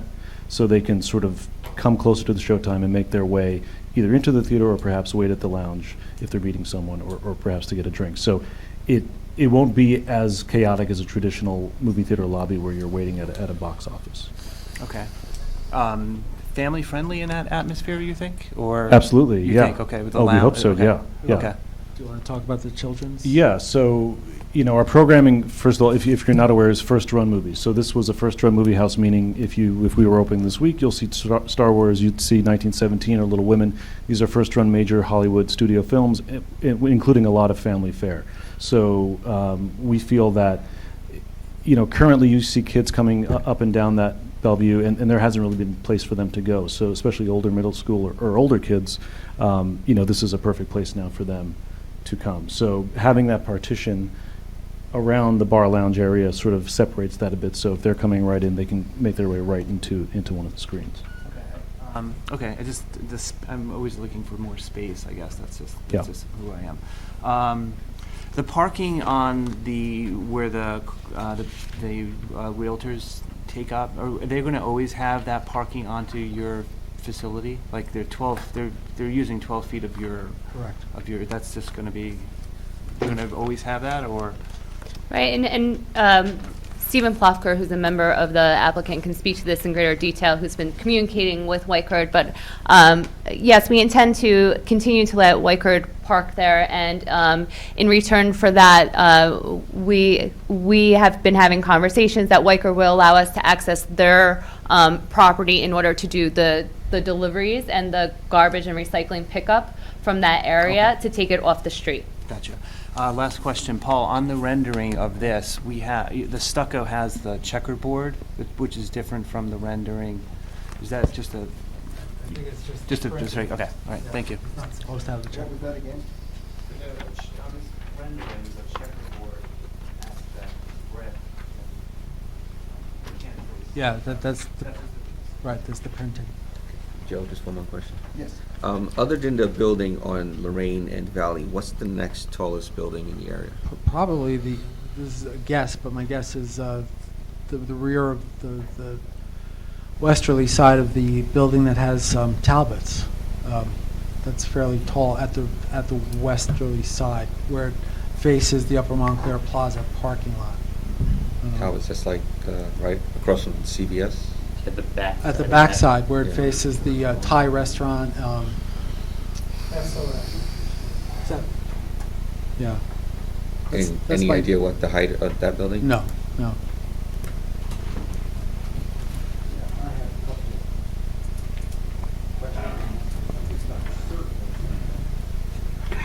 I want to go over signage again. The only signage Highgate Hall and theater are the two Belleuve signs. Correct. So those are the only two signs other than the marquee itself. That's the only two shown. Correct. I see a lot of lighting on, I guess it's on the elevations. All the lighting on the rendering is what's shown on the elevation. Yes. Except, When I look, yeah. I guess, so I'm seeing the globes just running along the front and then along the driveway, and then I see the lighting, which is essentially the lighting for the artwork. Correct. Those are LED strips. And those lights are going through the canopy? They're the underside of the canopy, Those, on the facade of the building. okay, so the canopy is up Correct. that much higher. The canopy separates the brick from the stucco above. So the canopy is at 10 feet above the sidewalk, so it will step along that sidewalk, step in height. Can you look at slide 18?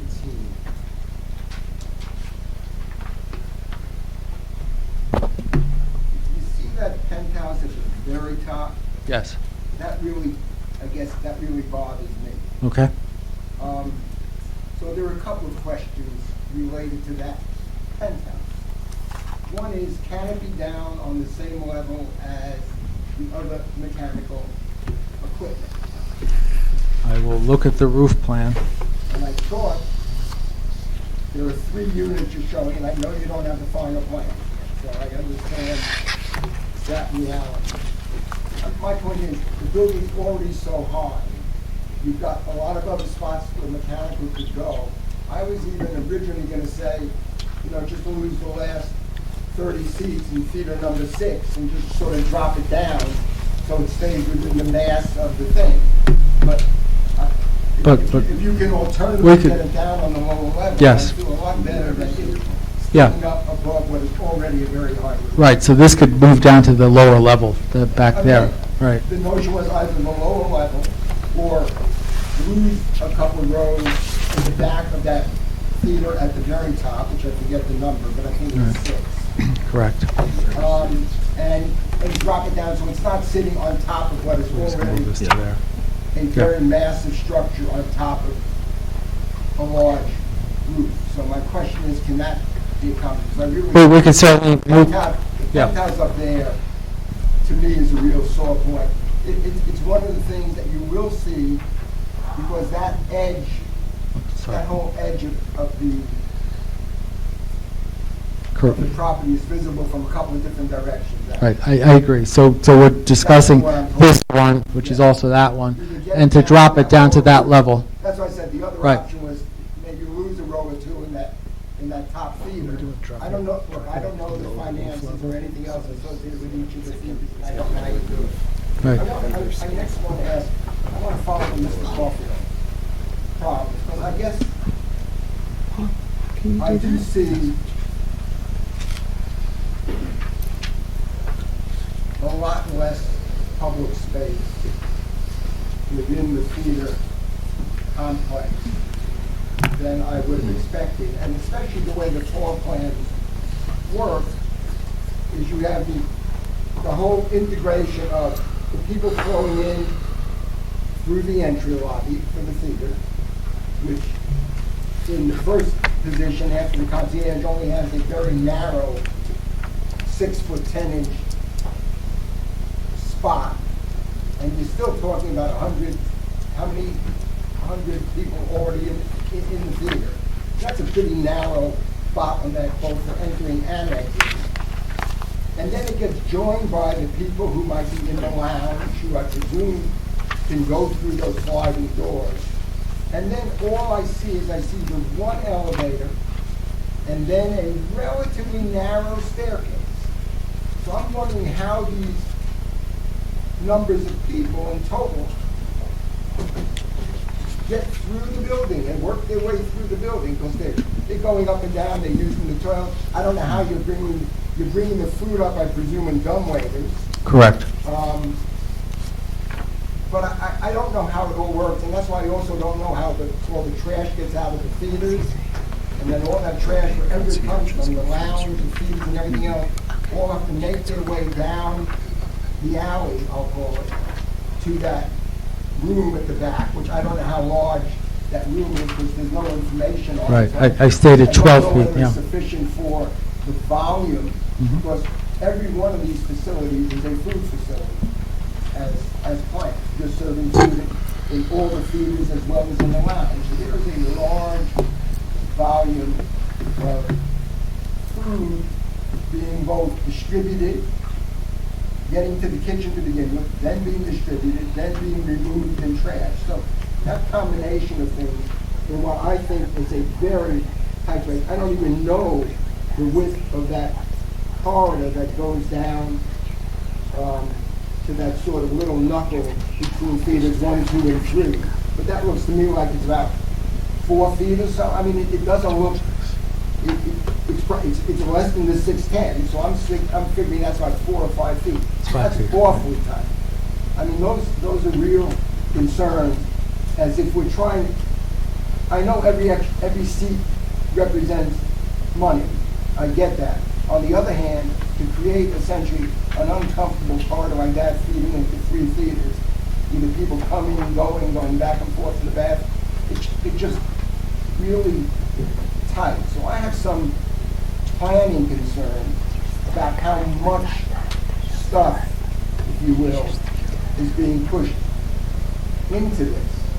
And to the degree that, I'm not trying to be the interior designer or the floor plan maker, but I have some real concerns from a public safety standpoint and everything else with the size of those corridors. I'm surprised you're getting away with anything less than a 6-foot wide corridor, given the what I'll call the exiting potential, because most people tend, in an emergency, tend to go back the way they came in. That's the nature of safety, and any fire safety person will tell you that. They always tend to go out the way they came in, even if there are exit doors right near them in places they didn't come from. So there's a tendency, in case of a problem, of all those theaters having empty at the same time, and if they go out the way they came in, they're all going into a very, very narrow corridor.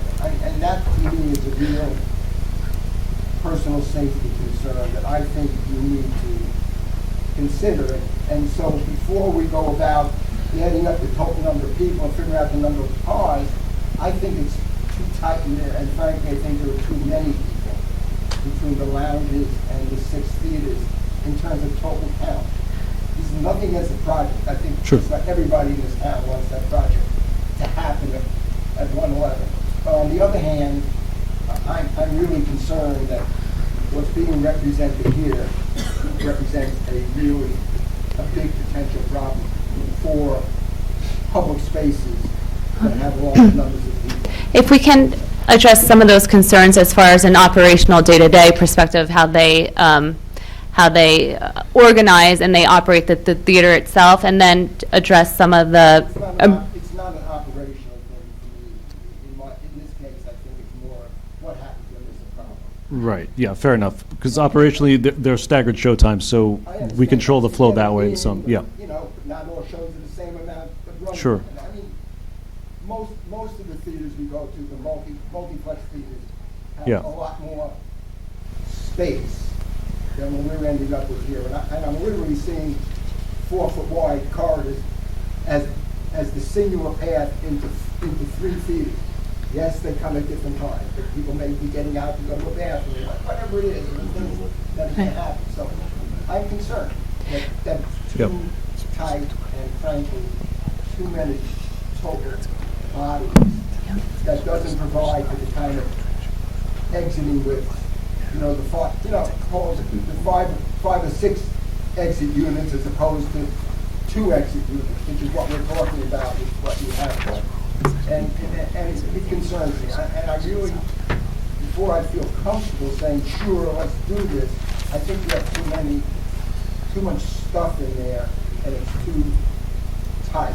So I would like you to at least So we'll look at that. consider that. We're probably not going to finish, I don't know, you may want to go to vote today, but I'd have trouble today supporting it, so I suspect you're not going to want to go to vote today. Well, that would be a gutsy, That would be a good assumption. gutsy move. Having a 5 out of 5. Yes, and we appreciate your comments, and we are going to review that and take a look, and we will not go to a vote this evening. And then it goes, let me just, one last thing, of course, because in essence, the only way you get to the second floor of the lounge is through the exact same set of stairs and with the same elevator as all the people going into the theaters. It's not as if there's an internal stair totally within the lounge that allows you to go from the first to second floor. So you enter the lounge, you stay in the lounge, you go upstairs. We're also maintaining, I'm sorry, Joe, we're also maintaining the original exterior stairway from the front of the building, and that goes right up to that second floor lounge. That's great as an emergency entry, but I don't think you're inviting people to use that stair to climb up to the lounge. Because if you are, then you're not indicating that on the plans as an entry into the food facility. So I didn't read that as Okay. a public entrance into the That's a public entry. It might be an emergency exit. Okay. But the way I see it, everybody who comes into the lounge, you're going to then see them on the second floor, goes up in either the same elevator or in the exact same set of stairs that people are going to the theaters, which further tightens up the flow of people in this space. And that is, at least from my perspective, my background, that's a real concern. So I'd like you to look at that and maybe come back and with some adjustments to the floor plan, just get a little more air in there, for lack of better. Yes, And we will I think if visit those issues. If you're coming back, because I see heads are nodding, yes. I think it would be a good idea then to also clean up these other items that we talked about. There's the items in Mr. Petto's memo that talks about the lighting plan conforming. Things like maybe the penthouse relocation would be another item, so that the plan comes back cleaning up the variance request that was originally for the 2 marquee signs, just fixing those loose ends that we've been talking about, so that when it comes back, it's streamlined and, there's an efficient use of time with the board. We agree. Depiction of the trash room. Right. The trash enclosure, let me just see if there was anything else. I think those are the And I- items. What about the AC units? The AC units drop down? Yeah, that's what he did mention it. Just from a timing perspective, Chair Harrison is recused for this, as you know. Yes. I will be here for the February 5th meeting, but I will not be here for the one that follows on the 19th. So I think if we're going to go back through this, it'll probably be the meeting in March. That's the March is what 18th meeting. Is what I'm asking or urging you to do. It is March 18, correct? It is, yeah, it is late, because I Yes, don't it come is back March until the 18th. 11th, so I 18th? know it's the Yeah. 18th. Yeah, and we're not going to So have... let's aim for that and do whatever we can along the way to get there. Yes, and they'll give us some time to review the comments and update the plans and have them on file. All right, so is it the applicant's request to carry this matter to the March 18th meeting at 7:30 PM without further notice? Can I ask for one other? You've made the changes as you've interpreted them from the Historic Preservation Commission. Hold on, Joe, I just want to make sure that... Okay. that Go ahead, finish, I'm sorry. they weren't having the benefit of your comments, so... I'm sorry. There are a couple of things, there are some, it seemed to me when I looked at the elevations, you said you're probing some of those pilasters to see if there's brick behind them, but you're not sure if there is, and if there isn't, it'll be... If some of that can be done, and you can go, and you can sort of go back to the Historic Preservation Commission before you come back to us, that will also make our lives easier, and we won't have to touch on things that they have now been satisfied with and signed off with. And since there is time between now and the March meeting, I think you can probably do that. Okay. We're not going to shut down yet, because I want to ask if there are any members of the audience here that have questions for this witness. Please come up if you do. I assumed you were finished with Mr. Sen. Yes, I was just going to ask that we open up to the public. Thank you. State your name and address for the record, please. My name is Frank Wabacki, 398 Upper Mountain Avenue. I'll try to be quick. There's a lot of questions, though. Signage, I'm confused. Is it one blade sign or two blade signs? Two blade signs. So that requires a waiver? No. Well, if it's one for the lounge and one for the theater, it's two separate for each of the uses. But I thought the use was ancillary to the theater. That's what the lawyers say. It is an ancillary amenity to the theater. So it would be a waiver or variance to get us two signs. We can, is it the same, and I'll ask you, Vinny, is it the same operator of the movie theater as well as the restaurant bar lounge? Yes. Okay, so, yes, we will be requesting that. And then I got confused about the height of the blade signs. It was 14 feet from the sidewalk to the underside of the blade sign. Would that require another waiver? It does not. No, there's no. There's no requirement? Yeah, projecting signs are permitted to be high on the building. Okay. They need a minimum clearance of 7 feet. A lot of the signs. As far as this might not be in order because some of these questions and everything. The ADA access on the corridor, to your point, Vice Chair. Yes. If they're only 4 feet wide, and considering the high number of ADA spaces in the theater itself, I don't see how people are going to get out of the fire if there's a person with a wheelchair. It's designed to have all the turning radii for the wheelchairs. No, you can get you can get the wheelchair out. It's the people behind them that can run them over. They go faster, which is my concern. Again, if it's to code, it's to code. Well, no, the answer is let's see what comes out of there, looking at this another time. Okay.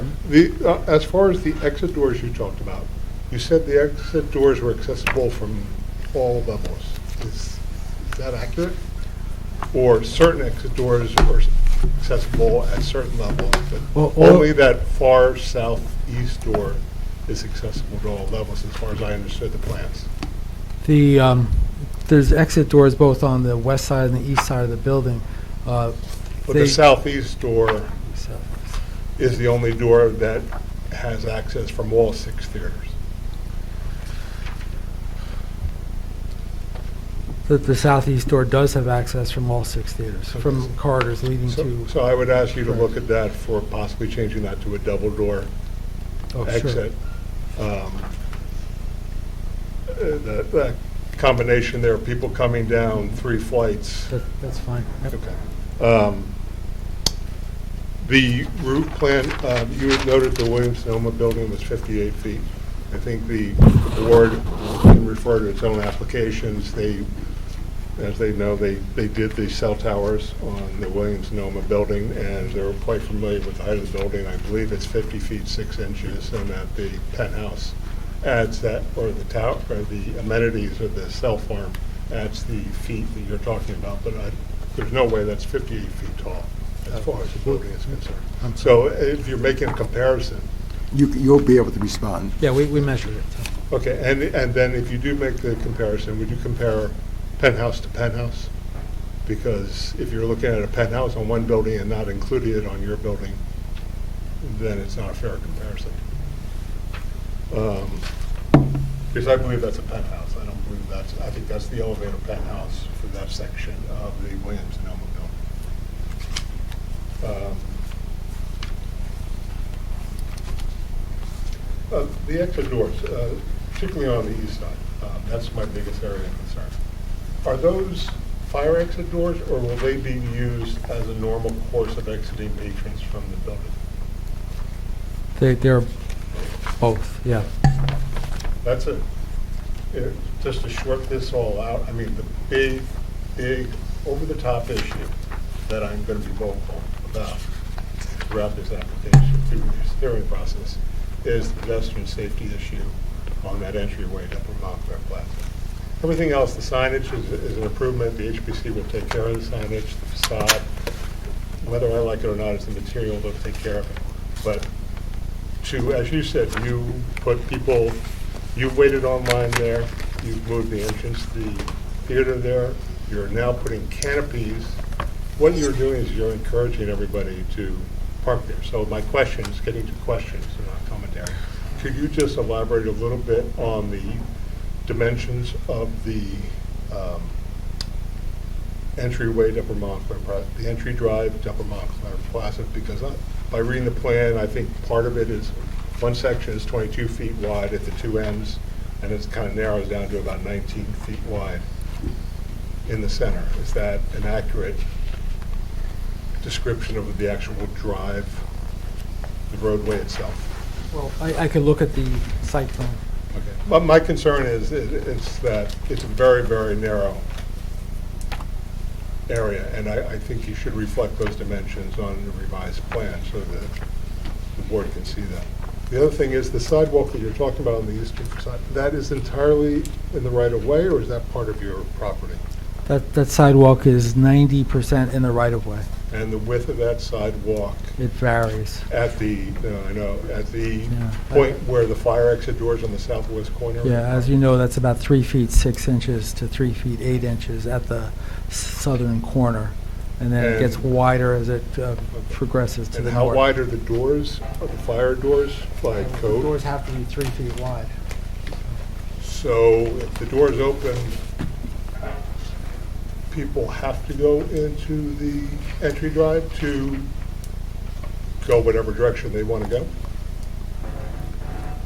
No, if they're walking to the north, they would just walk on the sidewalk. If they walk to the south, they would probably have the door would be on a closer, so the door would close and they'd walk to the south. There's no sidewalk at that building to the south, the lawyer's Below building. the entry door? Correct. But on So your the building- plan, but the plan that I saw shows that you're continuing the sidewalk to that entry door. You're actually putting in a slope there, a little ramp. Correct, we're continuing the sidewalk to the end of this And then you're going to flatten it out property. so it's relatively So fat it'll be by at grade and the exit door. ADA accessible also. ADA accessible, By flattening it, be flush. not with for the- that exit, but just for as the a sidewalk. sidewalk. Correct. As a sidewalk. So just to restate, the sidewalk is about 3.5, maybe 3'8". The doors are 36 inches. You're going to have 50 people coming out of a theater. The doors are going to stay open. We're going to have an issue, don't you think? As I said, the doors will have closers on them, but we will study Okay. this. I would just ask you to look at them if Yeah. you are going to continue. The roof plan. The roof plan wasn't available to the HPC. On the roof plan, I just saw it there. I haven't had a chance to review it. How much of the roof, of the back roof, is being removed of the original building? The entire roof of the auditorium is being removed. No, The no. auditorium. Of the, what do you call the front building? The gable roof to the building. Okay, so that building has an original slate roof, front and back. Correct. On the back side of the peak, are you removing, it looks like you're removing a substantial part of that roof. We're proposing to remove a part of that in order to create additional bathrooms at that third Yes, floor to the meet the code. woman's room on the third floor, that's what I Correct. noticed. Women's because- and men's room to meet the code for bathrooms. So according to the roof plan, it looks like you're taking more than 60% of that roof, of that half of the roof. I would have to calculate that. But it's unless you have already. it's a substantial, no, I didn't calculate, this is the first time I've seen it. Okay. But my point is, this is something new. I don't think the HPC knows this. So to the point about getting back before the HPC, I strongly urge you not to come back here before you see the HPC, because you're now removing historic fabric from a landmark building in a historic district. And that's, unless we want to do a Lackawanna Plaza thing here, that's a no-no. That's a big no-no. And I don't think they realize it. They didn't ask the right questions. But, because I think that was your plan all along, correct? It hasn't changed since you presented? Your plans, as far as the roof, have not changed since you presented to the HPC. What you presented to the HPC Paul, as far as... slide 20 will Yeah. Basically, the section through slide 20 essentially shows what this person is asking about.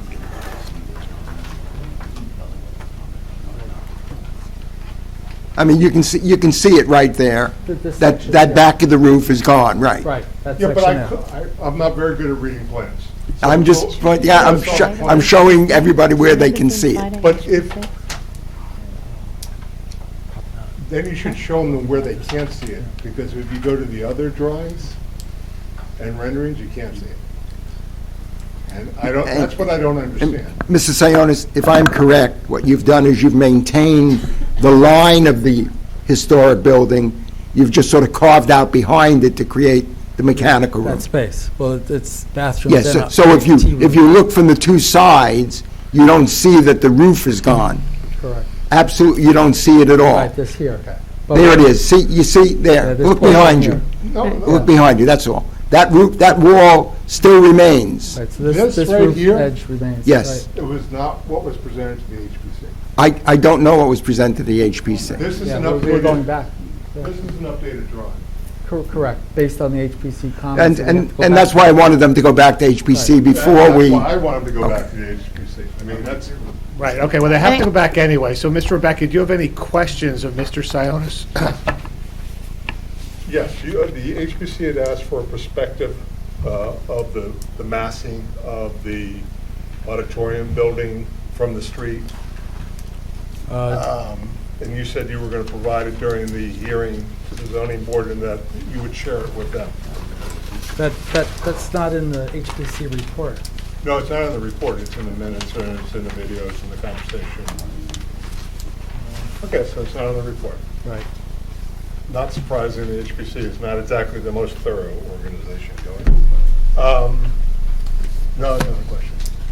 So let's take an example of, I know this is supposed to be a code, but you have a fairly robust kitchen operation in basement. I don't have a lot of experience with elevator buildings and dumbwaiter buildings, but you have 5 dumbwaiters, you have an elevator, and you have various other points. If there's a kitchen fire, do the dumbwaiters act as a smokestack? No, they would return back to the base if there's a kitchen fire. No, the actual, The shaft? The shaft. you're asking about? because you have 5 shafts going up. Correct. The whole building, it cuts it off from the front. The kitchen is the whole first floor of the Tudor building. If you have a fire and people can't go back the way they came, and we get wheelchairs going this way, and now they have to back up, and they can't go down the steps because there's no ADA access from the theaters except out the front of the building, which I don't understand. But if it's the code, then that's fine. I think that's the Yeah. answer. Yes. If it's the code, It's the code. then it's Yes. compliant, so. Okay. Paul, as far as building code standards and fire rating and kitchens being in the basement, there's certain building code standards and fire rating systems that you have to have in place, and they would have to be in place in order for the construction department, building department to approve your construction plans. Is that correct? Yes. I Okay. understand that, but this is the same applicant that appeared before the zoning board in 1997, twice. No, it's not the same applicant. Not the same applicant, it may be the same building, but not the same It's the applicant. same building owner. Yeah, but that's not the same applicant, that's Okay. what I'm trying. The applicant's name is Highgate, right? This one here is. Highgate Hall LLC, yes. And the one that appeared in 1997 was New Bellevue Theater LLC, Okay. owned by the same man, and the owner testified at those meetings. The owner testified for awnings. He withdrew his request for variance for an awning, and then he resubmitted an application 2 months later for an awning, which was denied by this board. But is that a question for this Yes, and applicant? we're getting to the question. So what I don't understand is, this board, the zoning board specifically reviewed with the owner, had conversation, it was a knowledgeable conversation, there were professional engineers involved. The zoning board rejected the variance. The owner went ahead and said he would make it conforming and got a permit from the building department, which you said will do their job. And now on these plans, it indicates that it's a non-conforming sign. But, no, so I can't speak for what a prior applicant did or what happened in the past or what your building department what can do. What we can speak to is what this applicant's plan is for the building. Okay, well, let me ask a question. On the architectural plans, it indicates that the current existing marquee is illegal, whatever the term is for being bigger than it's allowed to be. What's the term? I'm not sure that's accurate, first of all, so don't look at me, ask the question. Well, I'm of the asking what the witness. term, am I using the right term? Non-conforming? Is that what you're looking for? No, I don't know what you're looking for. Why don't you ask Mr. Sionis to elaborate on that? Mr. Sionis, on your plan on the first sheet, the existing signage area of the marquee indicates 116 square feet max. Is that accurate? I will look at the first sheet.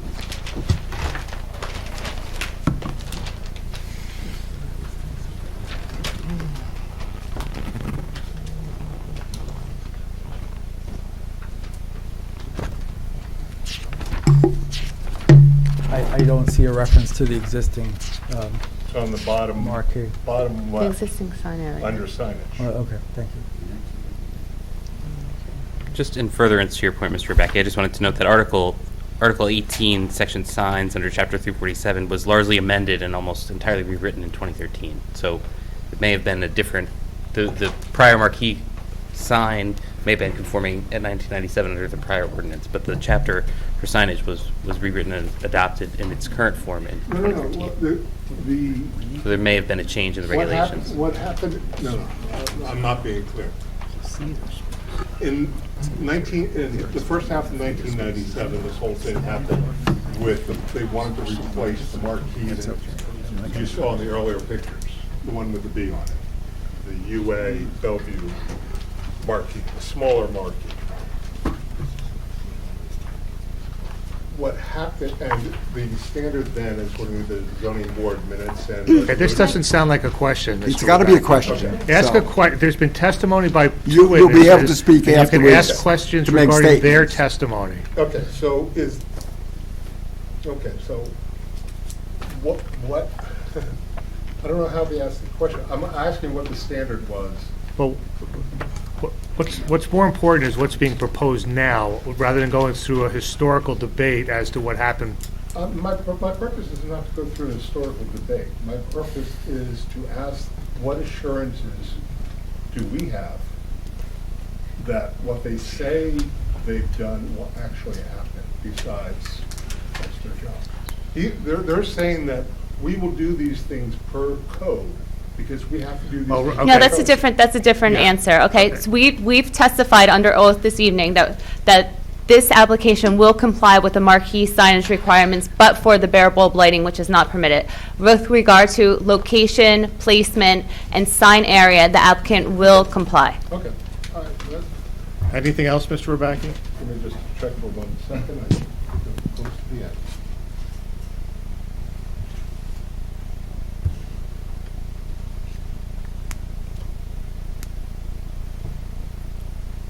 Oh, I'm sorry, where were we on the perspective?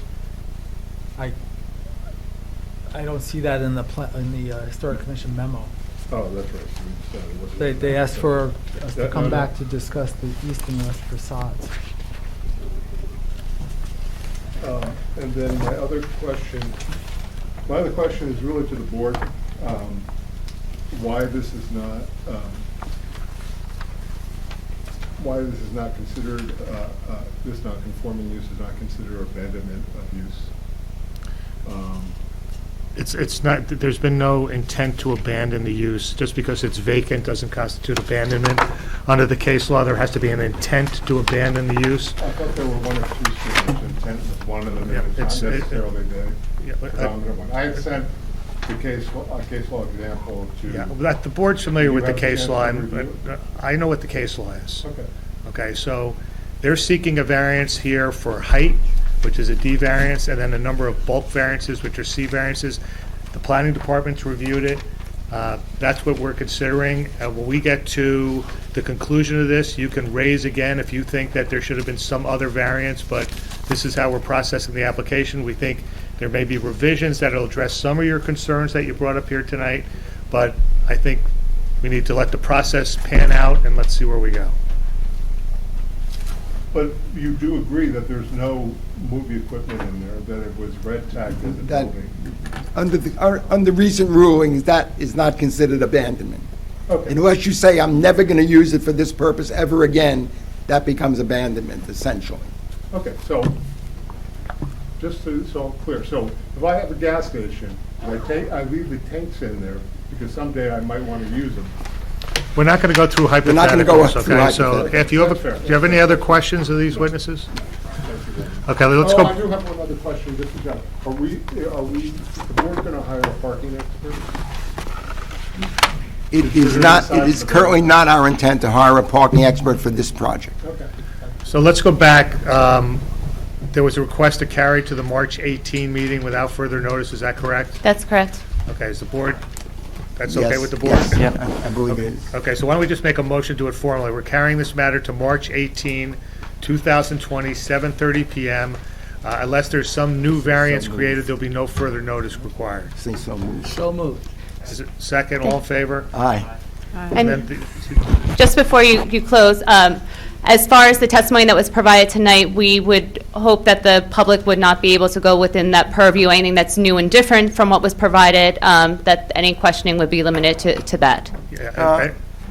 In the end, the public comes at the very end, and they can probably ask and throw any question at you they like. I think so. where she's going is, there's going to be testimony with regard to the revised plans that are submitted. Right.